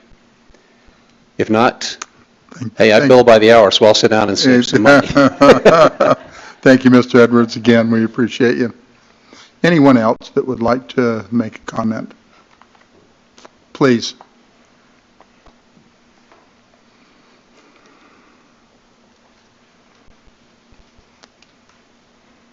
Good evening, all. My name is Jeff Kirkham, 623 Crestwood Circle. I'm just about the bottom of the field to the right, little triangle-looking thing that's just there on Crestwood. We've lived here for 25 years. As far as my son's working, one son did put a couple of years in with the Bangaters and learned a lot. And we likewise appreciate the produce that they put out when they sell it, farmers markets and all that they distribute to the community as well. The one thing that I find most astounding about this whole deal is the fact that there is a property in a very residential area which you just don't see anywhere. And that is unique to have something like that, to preserve that. It's one spot where there isn't freeway and pollution and all that junk. I grew up in Salt Lake and very busy streets, and so just the clarity of the air, the uniqueness of that field, I think it's marvelous in this era of all the growth and development that's going on. And with that and all the good that this family does for the community and that we enjoy this field and all else that it is, I likewise throw in my 2 bits to hope that this is approved, this protection of this property, and thank you all for your time. Thank you. Thanks, Jeff. Anyone else? Anyone else? I'm sorry. Please, Jane. No, hey.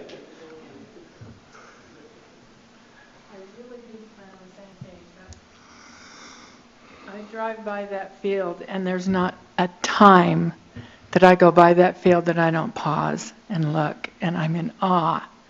The amount of produce and the neatness and the beauty and the hard work that goes into that is inspiring. And I want to tell Mr. Bangater, I wrote a poem about you. And I'll give it to you. I really did. I wrote it because I saw one time I was driving down that road, and out in the middle of that field there was nothing but a single man with a hoe. And it was so amazing to me. I thought, does he do that whole thing by himself? Anyway, I'm appreciative that we even care about doing this, and thank you for considering putting this in for protection, because it's a jewel that cannot be replaced. Thanks, Jane. Please.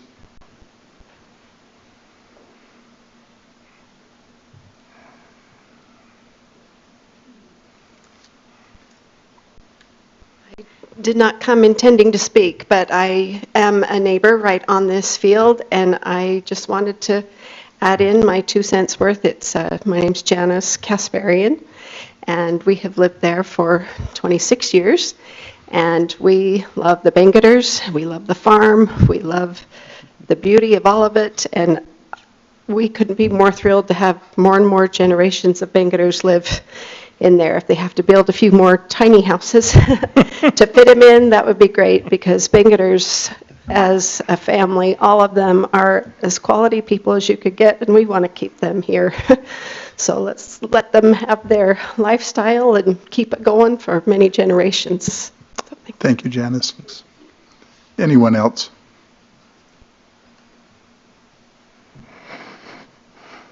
Okay, with that, we will close the public hearing, and appreciate so much all of those comments that have been made. If there are no other questions, we'll look for a motion. I've got a question. Please. Are we looking at a resolution or an ordinance, or what are we doing? Just an approval. Yeah, the state code doesn't require this be by ordinance, just a vote. I'd make a motion that we grant the proposed agricultural protection area for the Bangater Farm that lies within Bountiful City. Second. Any further discussion?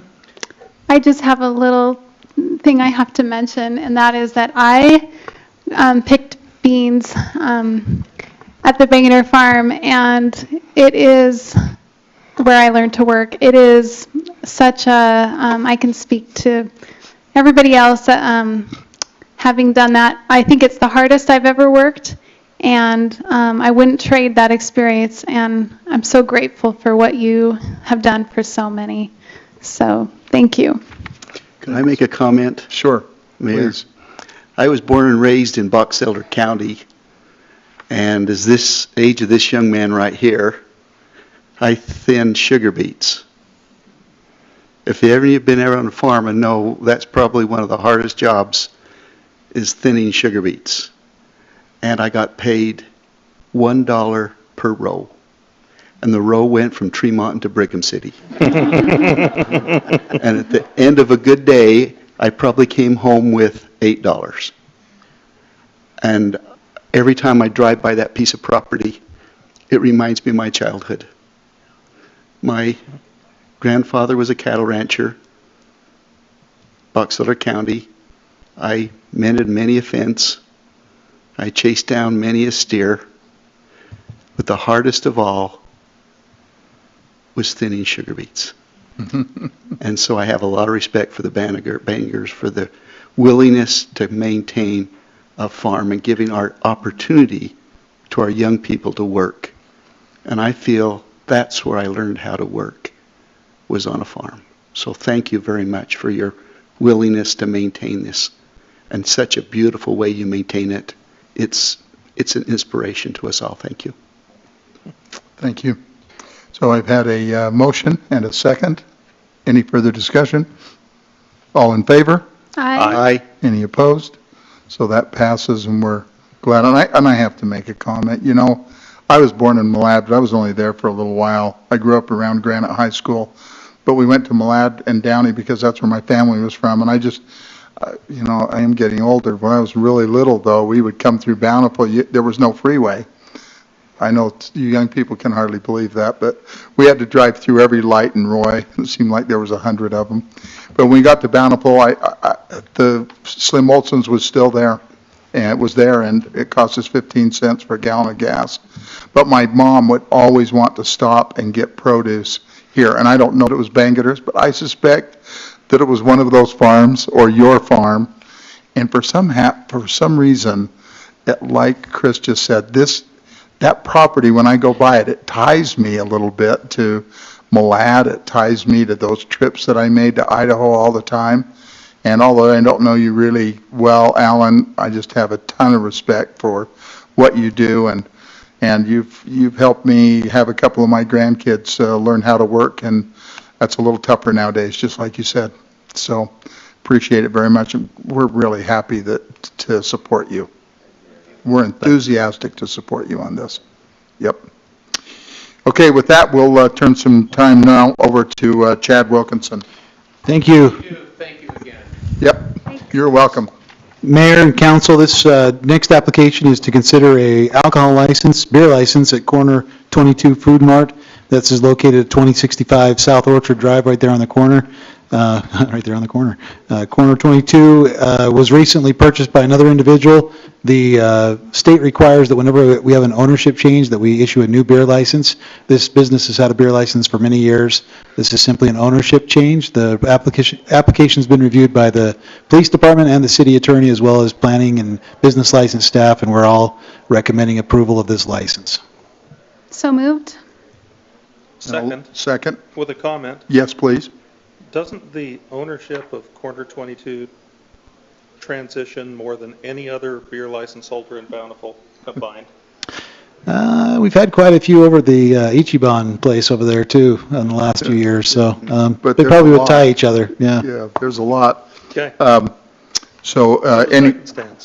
Any further discussion? No. All in favor? Aye. Any opposed? Then that motion passes. Thanks. We wish them success. Thank you, Mr. Wilkinson. And we'll turn some time now over to Galen. Thanks, Mayor and members of the council. Before you tonight is a item that we need to take care of at the request of the State Treasurer's Office. For more than 30 years, the city has participated in the Public Treasurer's Investment Fund. That's where we have a great amount of our funds that allow us to have ready access to them and still earn a competitive yield. For many years, we've had myself and the city treasurer as being the custodians of those the funds that are there, the ones that are available to make transfers, wire transfers from that account and deposits to it. The treasurer's office has asked that all entities that have an account there, we have 4, to do a resolution to formalize that arrangement that they've just handled administratively to this point. So before you is a resolution, Resolution 2018-03, that formalizes that Ted Elder, our city treasurer, and myself be appointed formally as the administrators of the city's PTIF, which is the Public Treasurer's Investment Fund accounts.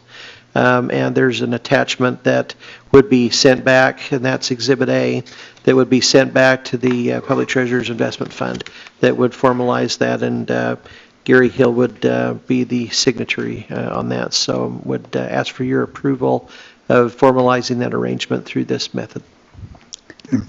Can I just ask a question here? Galen, this has all the needed protections of in the process that is required by the state? Needed protections in terms of? In terms of just the Like money? checks and balances? Yes. Oh, yeah, yes, it's, this is just. They call it something else, I just can't remember. Internal controls. Yeah, internal controls, What thank you're you. referring to, yeah. Internal controls. We have, for instance, if we do, we use that as a vehicle to make sure we have funds in the checking account to pay for bills and so forth. So if there's a transfer made, the accounts are tied to our bank accounts with the city. So there's no way for either Ted or myself to transfer it outside of those tied bank accounts, either direction. So it's either to settle an investment transaction or to refund the checking account. And so there's no way, they have internal controls at their end that prohibits it being transferred to a personal checking account or something like that. In addition to that, our accounts are subject to audit annually by our independent auditor, and they are subject to review at any point by the finance staff as well. Good. Just thanks for that verbalization. It's we're not questioning. It's an important you know that. It's just distinction, it's nice to hear it verbalized. Thank you. Thanks. I'll look for a motion to adopt that resolution. Mayor, I move that we adopt the resolution 2018-03 as written. Second. Any further discussion? All in favor? Aye. Aye. Any opposed? Thank you. Thank you. And Mr. Johnson, you get to have us for however long you want us. Well, hopefully it's a little shorter than it was the last time I was here with you, but I do appreciate being here for you tonight, and we do have 3 items tonight for your consideration. The first item we have is an item that we've actually been discussing for several years. Like I say, going back into it, we approved the repowering of it. This has to do with our IPP project in Delta, which we currently have 30 megawatts of our share of that 1,800 megawatt coal project. Through the contracts that they have with the majority of this power going to California and having to go to gas, unfortunately we have to repower it and have to make these changes. We previously approved the power plant to go to a 1,200 megawatt gas-fired power plant.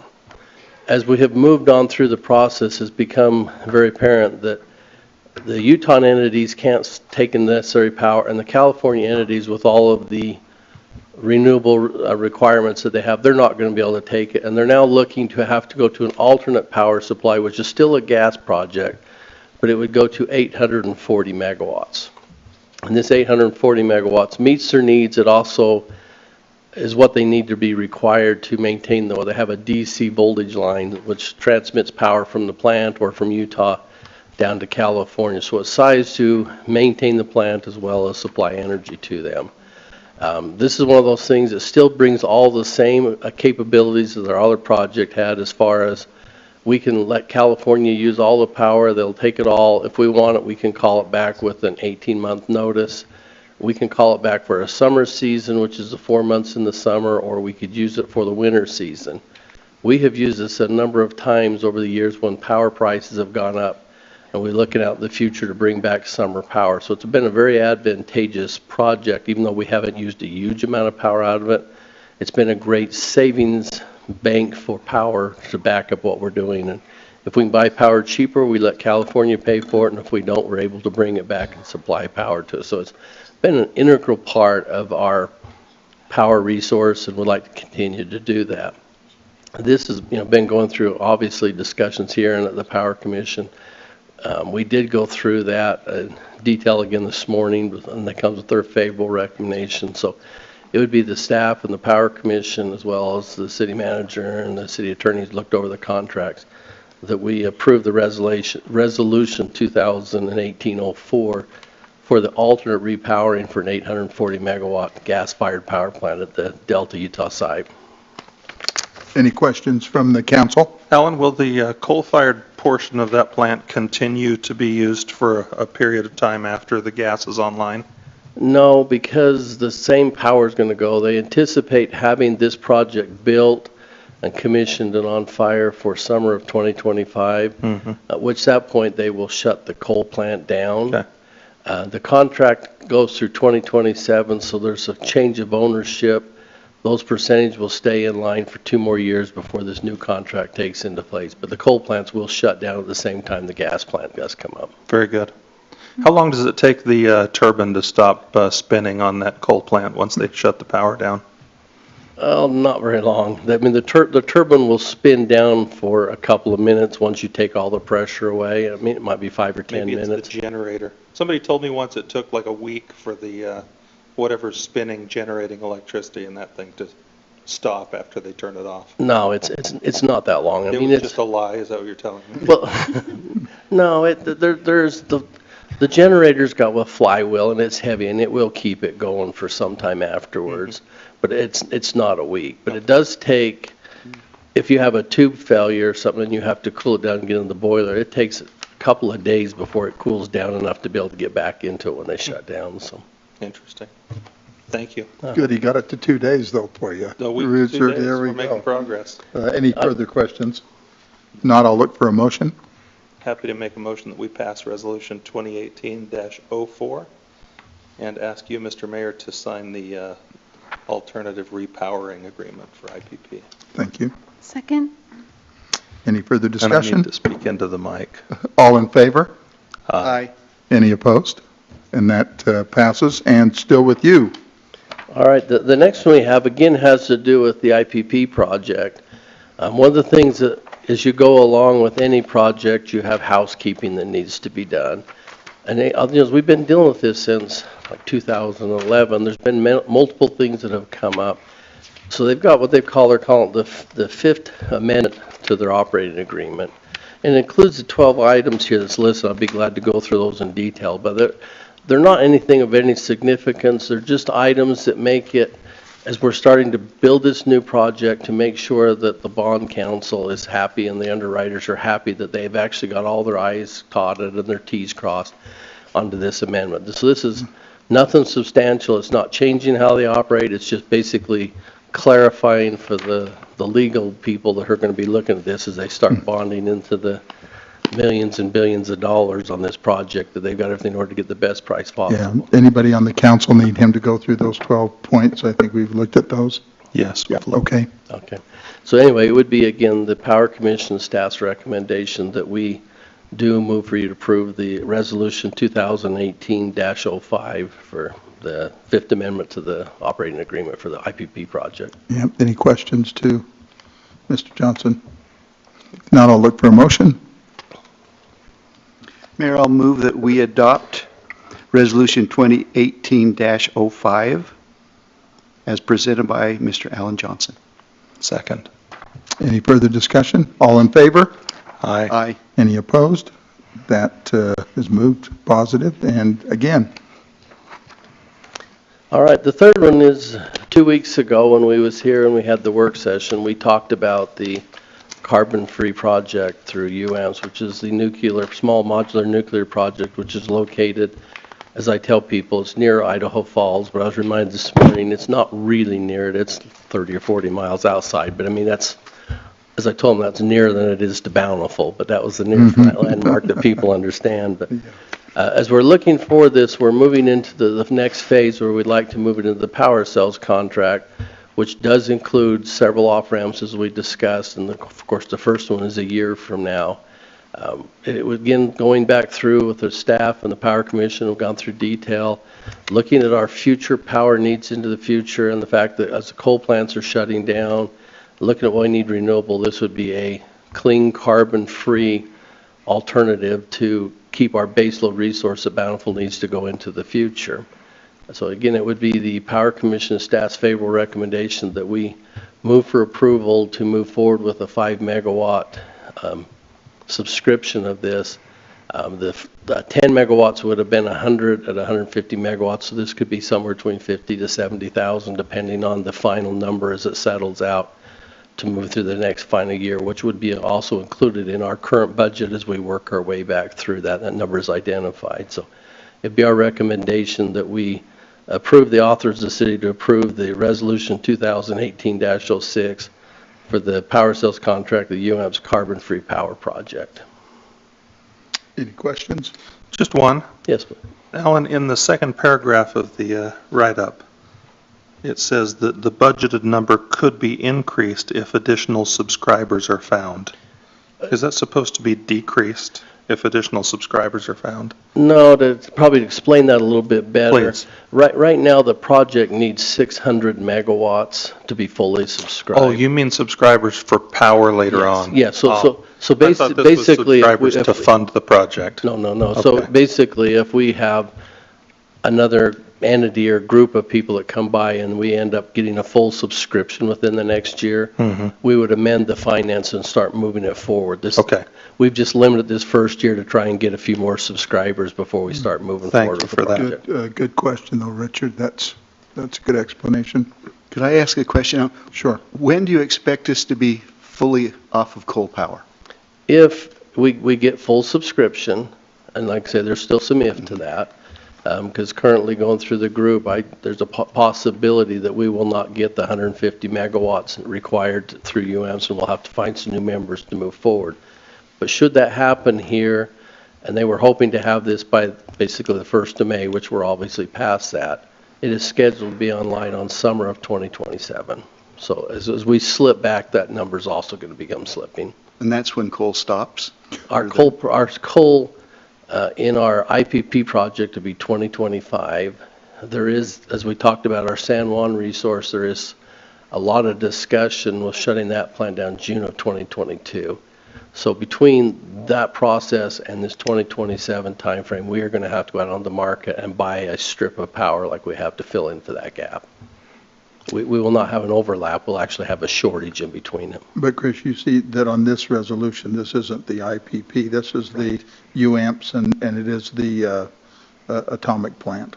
Right. Yeah, but it's just it's all very dynamic in the fact that you still have to fill in the gaps in between. As like I said, with our San Juan plant, which is coal, could go offline in the spring of 2022. And potentially this wouldn't come back online until 2025. We would have to have that 5-year period to do it. Like I say, our coal at IPP, our percentage will drop down from our 30 megawatts possibility down to the 14 megawatts. Any further questions? None. If not, I'll look for a motion. Move to approve Resolution 2018-06, which approves the next year's budget for the new scale carbon-free project. Second. We've had a motion and a second. Any further discussion? All in favor? Aye. Any opposed? Thank you again, Alan. We always appreciate you coming. I appreciate it and appreciate the support. And maybe while I'm here, I'll just give you an update really quick on our 138 project. As we are still limping along with one transformer, we're behind schedule. We're still on budget, but we're behind schedule. The transformer should have been here close to a month ago. It was going to be here Thursday, but it got caught in the check station in Virginia. Apparently they didn't have the proper permit, so we've lost some time now. So they should be unloading that transformer at the substation on Tuesday morning at this point. So we will be glad, and it's going to probably push us to close to third week of June now. Been knocking on wood, we can hold everything together till then, but it is coming along. So pray for cool weather. Yeah, like I say, we need a little bit cool weather for another 3 weeks. So there you go. Good. All right. Well, appreciate Thanks, you very Alan, much. for that Thanks, update. Anything from the staff? Anything further that we need to deal with? And I'll look for a motion to dismiss. So moved. Second. All in favor? Aye. Aye. Aye. Good. Thanks. Good night. Thanks. You only got 2